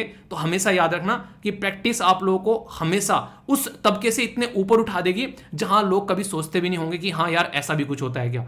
तो हमेशा प्रैक्टिस करते रहो, चाहे वो आंसर राइटिंग की हो, चाहे क्वेश्चन प्रैक्टिस हो, चाहे वो ऑब्जेक्टिव टाइप क्वेश्चन की हो, चाहे वो स्पीकिंग की हो। जिस चीज की प्रैक्टिस करोगे उसी में महारत हो जाओगे। ओके दोस्तों, ये पर्टिकुलर आर्टिकल डिस्कस करने से पहले मैं आप लोगों से एक क्वेश्चन पूछना चाहूँगा। क्वेश्चन क्या है? क्वेश्चन यहाँ पर यह है कि आप लोगों को एक पर्टिकुलर सिंबल चूज करना है। सिंबल मतलब जैसे बीजेपी का कमल हो गया, कांग्रेस का हाथ हो गया, बहुजन समाजवादी पार्टी का हाथी हो गया, आम आदमी पार्टी का झाड़ू हो गया। ऐसे आप लोगों को कोई एक सिंबल अपना चूज करना है अपनी पॉलिटिकल पार्टी बनाने के लिए। तो आप लोगों का वो सिंबल क्या होगा अगर आप लोगों को यहाँ पर एक सिंबल चूज करने के लिए दिया जाए, बताइए। आखिर ये क्वेश्चन मैंने क्यों पूछा? क्योंकि अभी इसी के बारे में यहाँ पर बात की जा रही है। आप लोगों को पता होगा कुछ दिनों पहले यहाँ पर महाराष्ट्र के अंदर में काफ़ी दल बदल कानून जो आप लोगों को देखने को मिला, उसके तहत कई सारी रस्साकसी रही, जिसमें शिवसेना जो कि एक काफ़ी वेल स्टेब्लिश पार्टी है महाराष्ट्र के अंदर में, वो 2 पार्ट में डिवाइड हो गई। तो 2 पार्ट में डिवाइड जब हो गई तो जो उसका सिंबल हुआ करता था वो symbol election commission of India ने छीन लिया। क्यों? क्योंकि दोनों बोल रहे थे मेरा सिंबल है, ये मेरा सिंबल है। अब उनको एक नया सिंबल चूज करने के लिए यहाँ पर बोला जा रहा है। तो उसमें से एक जो पार्ट है जो कि शिंदे, जो कि यहाँ पर एकनाथ शिंदे के अंदर काम कर रहा था, उसने अपना सिंबल जो है यहाँ पर चूज कर लिया है और ये है 2 तलवार और 1 ढाल। तो ये सिंबल आप लोगों को यहाँ पर देखने को मिल रहा है। तो यहाँ पर इलेक्शन कमीशन ऑफ इंडिया ने अलॉट कर दिया है यहाँ पर इनको ये सिंबल, महाराष्ट्र के जो चीफ मिनिस्टर हैं एकनाथ शिंदे। तो ये इंपॉर्टेंट एक न्यूज़ है जो कि आप लोग यहाँ पर याद रखिएगा। मैं बहुत सारी बेसिक चीज़ें आप लोगों को बताता हुआ चलूंगा कि जब 2 पार्टी कुत्ते बिल्ली की तरह आपस में लड़ती है सिंबल को लेकर, तो तब क्या क्या कानून है हमारे देश में उस पर्टिकुलर सिंबल को लेकर। तो इससे बहुत सारी चीज़ें आप लोग यहाँ पर समझ पाओगे। सिंबल आखिर दिया ही क्यों जाता है? क्या आप लोगों को पता है कि सिंबल दिया ही क्यों जाता है? जैसे कि यहाँ पर बीजेपी है, नाम हो गया, ठीक है, नाम है, तो सिंबल देने की क्या जरूरत है कि कमल भी दे दिया, ठीक है। कांग्रेस है, हाथ भी दे दिया, क्योंकि ऑलरेडी ठीक है, नेशनल कांग्रेस पार्टी, ठीक है, नाम हो गया। आम आदमी पार्टी नाम हो गया। तो सिंबल देने का पीछे पर्पज क्या होता है? वीडियो को पॉज करके आंसर दो, देखता हूँ कौन कौन सही आंसर देता है इसका। बड़ा ही बेसिक सा क्वेश्चन है और आंसर भी इतना ही बेसिक सा आप लोगों को देखने को मिलेगा। सबसे पहले तो एक छोटी सी बात मैं आप लोगों को बता दूं, जब सिंबल यहां पर दिए जाते हैं तो यहां पर उनको क्लासिफाई किया जाता है रिजर्व और फ्री सिंबल 2 कैटेगरी में। मतलब जो रिजर्व सिंबल है वो ऑलरेडी उन पॉलिटिकल पार्टी के पास में रहता है जो कि ऑलरेडी यहां पर पॉलिटिकल पार्टी वेल स्टेब्लिश, जैसे कि नेशनल पॉलिटिकल पार्टी। तो रिजर्व सिंबल आप लोगों को यहां पर इनके लिए देखने को मिलेगा। बाकी का जो फ्री सिंबल है, जो कि लगभग यहां पर 163 के करीब देखने को मिलते हैं, अवेलेबल है, उनमें से आप लोगों को जो भी पसंद आ रहा है अपने हिसाब से आप लोग अपना सिंबल जो है वो चूज कर सकते हो। रीजन क्या है सिंबल चूज करने का? क्या बिना सिंबल के काम नहीं चलेगा? हमारे देश में आज की डेट में भी बहुत सारे लोग ऐसे हैं जो कि पढ़ना लिखना नहीं जानते हैं। जब भी इलेक्शन होते हैं आप लोगों ने सुना होगा, और भाई कहाँ मोहर लगा के आया? भाई मैं तो कमल पे लगा के आया, और मैं साइकिल पे, और मैं हाथ पे, और मैं तो ना झाड़ू पे लगा के आया। तो ये इस तरीके से आप लोगों ने सुना होगा। तो कहने का मतलब है कि जो पढ़ना नहीं जानता है, अब हमारा संविधान उसको अधिकार देता है कि 18 साल या फिर उससे ऊपर एज हो चुके हैं तो आप लोग अपनी वोट डाल सकते हो। पर लेकिन आप लोग पढ़ ही नहीं पा रहे हो कि कौन सी पॉलिटिकल पार्टी का नाम लिखा है, तो वोट किसको दोगे? अपनी वोटिंग का अधिकार आप लोग यूज नहीं कर पाओगे। सिंबल देखकर कोई भी पहचान सकता है कि ये घड़ी है, ये हाथ है, ये कमल है, ये हाथी है, ये फूल है। तो इसके चलते यहाँ पर सिंबल अलॉट किए जाते हैं ताकि इलिटरेसी वाला, यानी कि जो एक बार है जिसमें लोग पढ़े लिखे नहीं है, उसको दूर किया जा सके। सेम सिंबल जो कि पहले बैलेट पेपर पर देखने को मिलता था, और वही सिंबल आप लोगों को यहाँ पर इलेक्ट्रॉनिक वोटिंग मशीन के ऊपर भी आप लोगों को देखने को मिलता है, जिसको ईवीएम बोलते हैं। और जब भी कोई पॉलिटिकल पार्टी अपना कैंपेन चलाती है उसमें भी यहाँ पर वही सिंबल वो इस्तेमाल करती हुई नजर आती है, लोगों को दिखाने के लिए, ताकि वो लोग जो पढ़े लिखे नहीं है वो भी इस सिंबल को समझ सके। जैसे कि अगर कहीं भी आप लोग ये सिंबल देखोगे तो आप लोग पकड़ लोगे कि ये तो एसएलवी परिवार का सिंबल है, ये तो हमारे परिवार का सिंबल है, ठीक है। तो ये लोगो आप लोगों को देखने को मिलेगा। तो यानी कि ये रिकॉग्नाइज करता है कि अच्छा ये सिंबल है, ये हमारे परिवार के साथ में कनेक्टेड है। तो इसके साथ में आप लोग इसको कनेक्ट करके देख सकते हैं। तो यहाँ पर एकनाथ शिंदे जी का जो सिंबल है अभी यहाँ पर ये सिंबल है जो कि यहाँ पर इनको मिला है। सिंगल जो है ये मैंने अभी बता दिया सिंबल जो यूज करने का मतलब क्या है। अगर बात करें, एक तो रिकॉग्नाइज कराया जाता है इंसान को, और इसके लिए हमारे देश में proper election symbol reservation and allotment order था 1968 का, जिसके हिसाब से ये सिंबल जो है वो अलॉट कर दिए जाते हैं कि हाँ इस इंसान को ये सिंबल अलॉट कर दिया, और ये इंसान जो है इस सिंबल के बेस पर अपनी जो है थ्रू आउट द कंट्री, जो भी स्टेट के अंदर में, वो अपने सिंबल को इस्तेमाल कर सकता है। ये सिंबल हम लोगों ने इस इंसान को दे दिया है। तो ये जो है पर्टिकुलर सिंबल इस तरीके से आप लोग समझ सकते हैं। अब कुछ इंटरेस्टिंग बातें मैं आप लोगों को बताऊंगा। अभी यहाँ पर जो इनका सिंबल था वो इलेक्शन कमीशन ऑफ इंडिया ने अपने पास में रख लिया, क्योंकि दोनों उसके लिए लड़ रहे थे। तो यहाँ पर ये power election commission of India को कहाँ से निकल कर आती है? तो याद रखिएगा, election symbol reservation and allotment जो ऑर्डर है जो मैंने अभी बताया 1968 का, इसमें एक पर्टिकुलर पैरा रखा गया है जिसको पैराग्राफ 15 बोलते हैं। उस 15 पैराग्राफ में बोला गया है कि अगर दोनों आपस में लड़ने लगते हैं इस तरीके से नाम और सिंबल के लिए, दोनों याद है नाम भी और सिंबल भी, तो यहां पर वो पर्टिकुलर नाम और सिंबल जो है election commission of India decide करेगा, उनके बीच में जो भी लड़ाई होगी। क्या बात कर रहे हो? सारी power election commission of India को दे दी? जी हाँ, सारी power election commission of India को दे दी। और इवन सुप्रीम कोर्ट ने भी यहां से अपना पल्ला झाड़ लिया है। सुप्रीम कोर्ट में एक केस पहुंचा 1971 में। वो जो केस था यहां पर बेसिकली सादिक अली और another versus election commission of India. उस केस में सुप्रीम कोर्ट ने ये बोल दिया कि फाइनल ऑथोरिटी जो अगर यहां पर कोई इशू होगा इन सब चीजों को लेकर, वो इलेक्शन कमीशन ऑफ इंडिया होगी, वो डिसाइड करेगी अगर कोई भी सिंबल वगैरह का कोई भी ऐसा मैटर आएगा। और ये दोनों पर एप्लीकेबल होगा, चाहे कोई सेंटर लेवल की पार्टी हो, चाहे कोई स्टेट लेवल की पार्टी हो। इलेक्शन कमीशन ऑफ इंडिया को ये पर्टिकुलर पावर दे दी गई है सुप्रीम कोर्ट के डिसीजन के द्वारा भी। अब जो थोड़े से ज्ञानवान आदमी हैं उनके माइंड में क्वेश्चन आ गया होगा कि सर 1968 में आया है ये, तो इससे पहले यहाँ पर किसके थ्रू काम किया जाता था? तो ये आप लोगों के माइंड में क्वेश्चन आना चाहिए। इससे पहले कंडक्ट ऑफ इलेक्शन रूल था, जिसके हिसाब से यहाँ पर हमारे सिंबल डिस्ट्रीब्यूट वगैरह किए जाते थे उस टाइम पर इलेक्शन कमीशन ऑफ इंडिया के द्वारा। फिर सिंबल के लिए अलग से यहाँ पर इलेक्शन कमीशन ऑफ इंडिया को लेकर आया गया, ठीक है, कि ये पर्टिकुलर आप लोग डिसाइड कीजिए। अब कुछ ऐसी बातें जो कि कुछ तो आप लोगों ने सुन रखी होगी, और जिसने नहीं सुन रखी है उसको अच्छा है, एक तरीके से कुछ एक्स्ट्रा जानने को मिलेगा, और जिसने सुन रखी है उसका रिवीजन भी हो जाएगा। पूरा पॉलिटिका एक चैप्टर आप लोगों का कवर हो जाएगा। इलेक्शन कमीशन ऑफ इंडिया का एक ओवरव्यू आप लोगों को मिल जाएगा। क्या है इलेक्शन कमीशन ऑफ इंडिया? हमारी कंट्री में एक संवैधानिक यानी कि कॉन्स्टिट्यूशनल बॉडी है, मतलब इसके बारे में संविधान में लिखा हुआ है, और जिसके बारे में संविधान में लिखा होता है उसको हम लोग संवैधानिक बॉडी यानी कि कॉन्स्टिट्यूशनल बॉडी बोल देते हैं। इसी को पावर दे रखी है कि भाई साहब इलेक्शन वगैरह तुम ही कंडक्ट कराओ। तो ये सारे इलेक्शन जो है election commission of India conduct कराता है, और प्रॉपर अनुच्छेद यानी कि आर्टिकल हैं 324 से लेके 329 तक का, जिसमें पावर, फंक्शन, क्या क्या टेन्योर, एलिजिबिलिटी क्या क्या रहनी है कमीशन की, सारी बातें उसमें लिख रखी है। तो क्या ये आर्टिकल इंपॉर्टेंट है? जी हाँ, ये आर्टिकल इंपॉर्टेंट है, और इसी आर्टिकल के साथ साथ में क्वेश्चन भी आप लोगों को इंपॉर्टेंट देखने को मिलेगा। बात की जा रही है कि discuss the power and limitation of the election commission of India in conducting the free and fair election. तो ऐसे क्वेश्चन भी अगर आप लोगों से पूछ ले कोई कि स्वतंत्र और निष्पक्ष चुनाव कराने में भारत के चुनाव आयोग की शक्तियों और सीमाओं की चर्चा करें, तो ये काफी इंटरेस्टिंग क्वेश्चन होगा। स्टेट पीसीएस की अगर तैयारी कर रहे हैं तो 150 शब्द में लिख लेना, और अगर यूपीएससी की तैयारी कर रहे हैं तो 250 शब्द में आप लोगों को आंसर देना है, ठीक है। तो इसको पार्टिसिपेट जरूर करना। जो बातें मैं आप लोगों को बताने जा रहा हूं वो थोड़ा ध्यान से सुनिएगा। कई सारे यहां पर एक तरीके से लिमिटेशन भी है, जैसे कि हम लोगों ने कई बार सुना है कि जो बॉन्ड होते हैं, अभी बॉन्ड इशू किए जाते हैं पॉलिटिकल पार्टी के द्वारा चंदा इकट्ठा करने के लिए, उन बॉन्ड को लेकर इलेक्शन कमीशन ऑफ इंडिया कई बार कहता है कि आप लोगों को यहां पर इनके अंदर ट्रांसपेरेंसी रखनी चाहिए, क्योंकि जो पॉलिटिकल पार्टी पावर में होती है चंदा सबसे ज्यादा उसी को मिलता है, औरों को चंदा नहीं मिलता है। सबसे बड़ी दिक्कत ये देखने को मिलती है। दूसरा एक काफी बड़ा जो इंपॉर्टेंट मुद्दा है यहाँ पर वो है मॉडल कोड ऑफ कंडक्ट को लेकर। सर कई बार इलेक्शन कमीशन ऑफ इंडिया ये बोलता है कि भाई साहब मॉडल कोड ऑफ कंडक्ट को आप लोग पार्लियामेंट में कानून पास कर कर एक लॉ बना दो ताकि उसको ढंग से इंप्लीमेंट किया जाए, और अगर कोई उसको फॉलो नहीं करता है तो उसको उठाकर जेल में डाला जा सके या फिर उसकी पॉलिटिकल पार्टी से उसको बर्खास्त किया जा सके।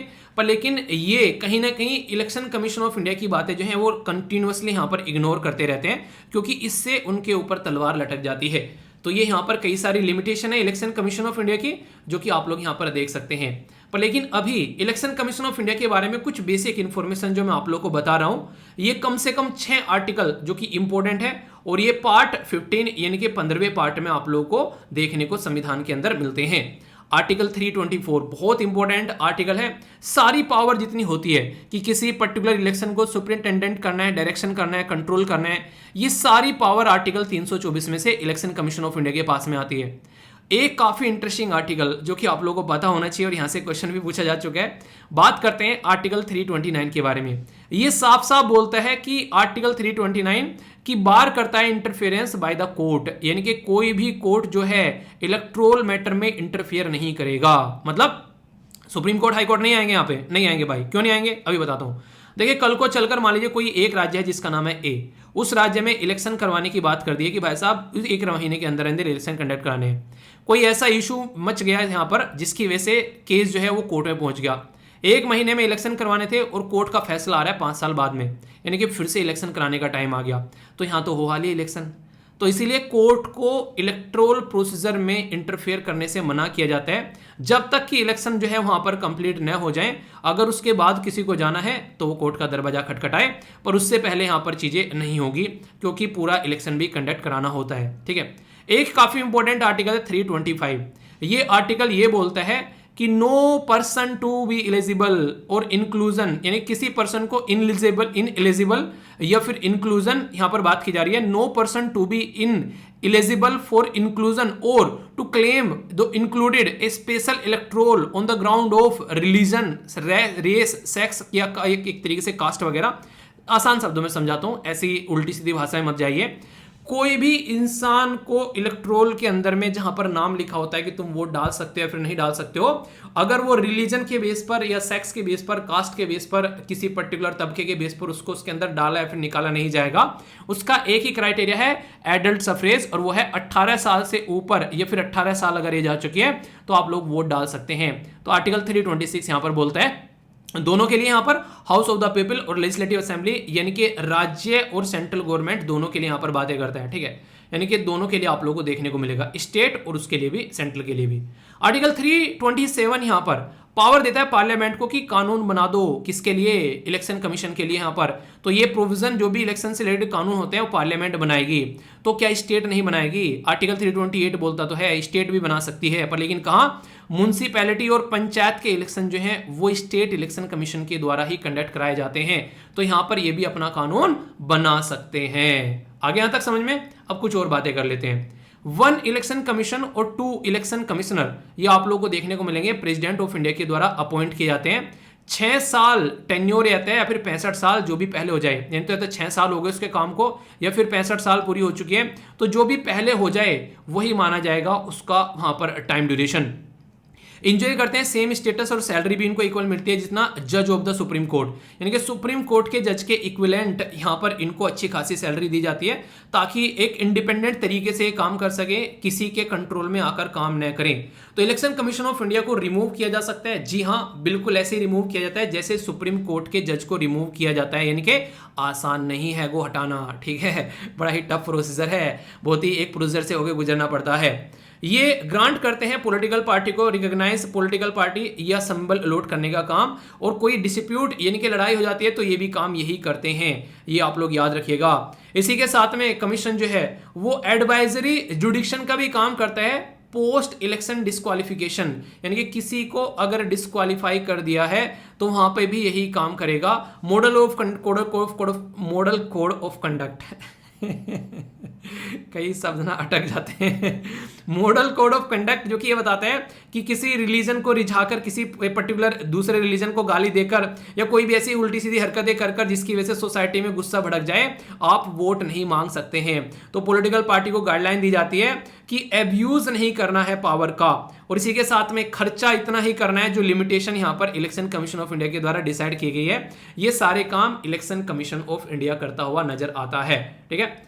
आगे पूरा समझ में, तो कोई भी कंफ्यूजन यहां पर नहीं होना चाहिए।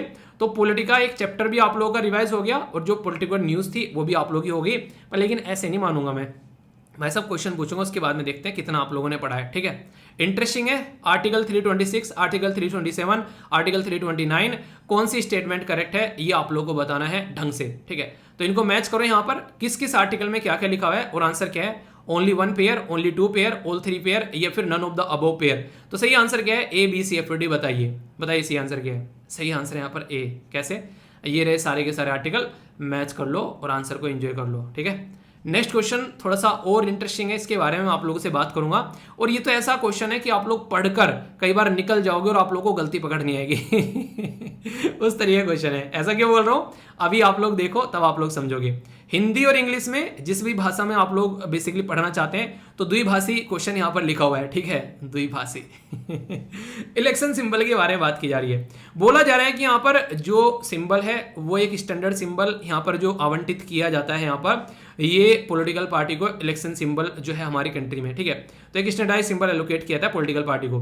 दूसरा यहाँ पर बोला गया कि ये जो है कहीं ना कहीं लोग जो कि यहाँ पर एक तरीके से इलिटरेट है, पढ़ नहीं पाते हैं, हु कैन नॉट रीड, ठीक है, हु कैन रीड, ठीक है, तो उनके लिए यहाँ पर सिंबल दिया गया है। 1960 में यहाँ पर ये प्रपोज किया गया था कि ऐसा कुछ होना चाहिए, तो यहाँ पर इसको लेकर आगे फिर यहाँ पर सिंबल ऑर्डर जो है वो आप लोगों को देखने को मिलता है। कौन सी स्टेटमेंट यहाँ पर करेक्ट है? Only 1, only 2, all 3, none of the above. सही आंसर क्या है? ABCFD। बताओ, बड़ा ही माइन्यूट सा डिफरेंस है यहाँ पर। देखिए ये बोला गया है कांट था यहाँ पर लेकिन यहाँ पर कैन लगा दिया, यानी कि हु कैन नोट रीड उनके लिए सिंबल है, जबकि यहाँ पर बोलते हैं कि हु कैन रीड। अरे उनके लिए सिंबल किया जाता तो पढ़ ही लेंगे ना। तो इसलिए आंसर जो है आप लोगों को बी देखने को मिलेगा। बड़ा ही इंटरेस्टिंग वे में क्वेश्चन आप लोगों से पूछ ले आते हैं, कन्फ्यूज आना नहीं है, तो अगर कन्फ्यूज आ गए तो फिर दिक्कतें देखने को मिलेगी। तो क्या आंसर? आंसर बी हो गया। फीडबैक जरूर दिया करो, कैसा लगता है, कोई भी आर्टिकल डाउट होता है तो उसको पूछ लिया करो। इस तरीके से चीजों को तैयार करना है। करंट स्टैटिक के साथ में क्वेश्चन की प्रैक्टिस, आंसर राइटिंग की प्रैक्टिस, और क्या जान लोगे। इतना कुछ हो गया, अब आंसर जोड़ देना क्वेश्चन का। ओके, बचेगा पैसा तभी तो बैंकों में इंडिया रखेगा पैसा। जितना पैसा बैंक में जाएगा उतना ही अच्छे से वो अपनी सेविंग कर पाएगा। अभी यहाँ पर उसी के बारे में आप लोगों से मैं बातें करने वाला हूँ। काफ़ी इंटरेस्टिंग आर्टिकल है और आप लोगों के लिए, खासकर अगर आप लोग बैंकिंग की तैयारी कर रहे हैं, यूपीएससी की या फिर दूसरे एग्जाम की, तो यहाँ से क्वेश्चन बनने के चांसेस आप लोग के हो जाते हैं। इंटरेस्टिंग है क्योंकि यहाँ पर थोड़ा सा झलक आप लोगों को हमारी कंट्री की आज़ादी की 75वीं सालगिरह जो सेलिब्रेट कर रहे हैं, आज़ादी का अमृत महोत्सव, वो भी आप लोगों को यहाँ पर कहीं ना कहीं 75 देखने को मिल रहा है। इन्फॉर्मेशन कवर की गई है पीआईबी, और पीआईबी के साथ में कई सारे reputed newspaper, the Hindu, Indian express, तो इनके द्वारा भी इसको कवर किया गया है। काफ़ी इंटरेस्टिंग न्यूज़ है यहाँ पर। जीएस पेपर 3 जो इकोनॉमी वाला सेक्शन है उसके साथ में आप लोग यहाँ पर इसको कवर कर सकते हैं। ठीक है, अच्छा आप लोगों से मैं पूछूं कि आप लोग पैसा कमाते हैं महीने में मान लीजिए 50,000 या फिर 1 लाख रुपए, और आप लोगों को वो जो पैसा है कहीं इन्वेस्ट करना है या फिर बैंक में रखना है, तो कहाँ पर ज़्यादा पसंद करोगे आप लोग? इन्वेस्ट करना ज़्यादा पसंद करोगे या फिर बैंक में रखना पैसे को ज़्यादा पसंद करोगे? बताइए ज़रा। इससे ये भी पता चलेगा कि आप लोगों को इन चीज़ों को लेकर नॉलेज कैसी है, ताकि आने वाले लेक्चर में फिर मैं इन चीज़ों को भी थोड़ा सा अच्छे से इंक्लूड करके चल सकूँ कि कल को अगर इन्वेस्टमेंट करना है तो उसके ऊपर भी आप लोगों को 2-4 बातें बता सकूँ। ठीक है, इसलिए ये क्वेश्चन पूछा है। अभी क्यों है ये न्यूज़ में? प्राइम मिनिस्टर मोदी जी के द्वारा 75 डिजिटल बैंकिंग यूनिट जो है वो 75 डिस्ट्रिक्ट में, 75 हो रखा है दोनों तरफ में। ठीक है, तो 75 डिस्ट्रिक्ट में वो देश को डेडिकेट की गई हैं। तो इससे क्या रहेगा, यहाँ पर खासकर उन एरिया में हम लोग अपना बैंकिंग सिस्टम जो है पहुँचा पाएंगे जहाँ पर नॉर्मली बैंकिंग फैसिलिटी देखने को नहीं मिलती है। तो यानी कि कहने का मतलब ये है, आने वाले टाइम में हमारे देश में वहाँ पर भी बैंकिंग फैसिलिटी रहेगी जहाँ पर नॉर्मली ये चीज़ें देखने को नहीं मिलती है। हालांकि ये डिजिटल फॉर्म में रहेंगी, पर लेकिन कम से कम वो भी लोग पार्टिसिपेट कर पाएंगे। तो इसका मतलब क्या हो गया कि फाइनेंशियल इंक्लूजन और ज़्यादा आप लोगों को देखने को मिलेगा। मतलब लोग जो हैं बैंक का इस्तेमाल करेंगे, अपना पैसा बैंक में रख पाएंगे। तो ये एक तरीका फाइनेंशियल इंक्लूजन है, यानी कि उन लोगों को भी बैंकिंग सिस्टम के अंदर लाने की बात की जा रही है जहां पर नॉर्मली बैंकिंग सिस्टम देखने को नहीं मिलता है। तो ये किसके द्वारा लॉन्च किया गया? हमारे देश के प्रधानमंत्री प्राइम मिनिस्टर मोदी जी के द्वारा यहाँ पर ये एक काफ़ी अच्छी फैसिलिटी देश को प्रोवाइड कराई गई है। तो सबसे इंपॉर्टेंट बात यहाँ पर क्या होगी कि ये ऐसा अचीवमेंट जब हम लोग बेसिकली कर रहे हैं, तो इसमें जो number of branch 1 lakh adult in India basically ध्यान में रखते हुए एक ब्रांच उसको प्रोवाइड कराई जा रही है। ये ऐसी सिचुएशन हो गई है जैसे कि जर्मनी, चाइना, साउथ अफ्रीका, यानी कि हर 1 लाख लोगों पर कम से कम एक ब्रांच मिल जा रही है। ऐसी फैसिलिटी नॉर्मली जर्मनी, चाइना या फिर साउथ अफ्रीका में देखने को मिलती है। यानी कि ये वो देश हैं जहां पर इतनी अच्छी बैंकिंग फैसिलिटी है जितना हमारे देश में आज की डेट में चीज़ें यहाँ पर देखने को मिल रही है। बैंकिंग सिस्टम को यहाँ पर सिस्टमेटिक वे में इम्प्लीमेंट करने के बाद में हमारे देश में भी सेम फैसिलिटी आप लोगों को उसी पैटर्न में देखने को मिलेगी कि 1 लाख लोगों के हिस्से में कम से कम एक ब्रांच आ जा रही है। इसी को ध्यान में रखते हुए आईएमएफ जो है वो जीभ लपलपाता हुआ आ गया बोलने के लिए कि वाह इंडिया ने क्या किया है। यानी कि जरा सी देर में ये नेगेटिव बोल देते हैं और जरा सी देर में पॉजिटिव बोल देते हैं। हालांकि जरा सी देर में नहीं बोलते हैं पॉजिटिव तो रियलिटी में तभी बोलते हैं जब हम लोग कुछ अच्छा करते हैं। ठीक है तो आईएमएफ के द्वारा यहाँ पर हमारी कंट्री में डिजिटल बैंकिंग का जो ढांचा है उसकी बड़ी बढ़ चढ़ कर इसने बढ़ाइयाँ की हैं। तो ये अच्छी बात है कि इंटरनेशनल लेवल पर हमारे देश का ऐसा ओहदा बन रहा है कि जहाँ पर इंटरनेशनल ऑर्गेनाइजेशन भी हमारी कंट्री के जो स्टेप उठाए जा रहे हैं उनकी बढ़ाइयाँ कर रहे हैं। ओके, कुछ ऐसी बातें आप लोगों को बताने जा रहा हूँ, शायद आप लोगों ने कई सारी बातें इनमें से ना भी सुनी हो, तो कुछ नया आप लोगों को सीखने को मिलेगा। नॉर्मली अगर आप लोग एक बैंकिंग ढांचा देखते हैं तो उसको आप लोग 3 कैटेगरी में डिवाइड कर सकते हैं आज के डेट में।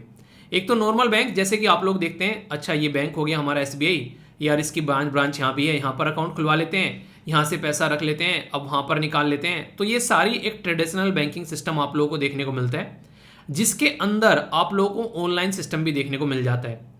दूसरा देखने को मिलेगा डिजिटल बैंक, यानी कि सब कुछ ऑनलाइन है, इसमें ऑफलाइन कुछ नहीं है, डिजिटल सब कुछ आप लोगों को यहाँ पर नजर आएगा।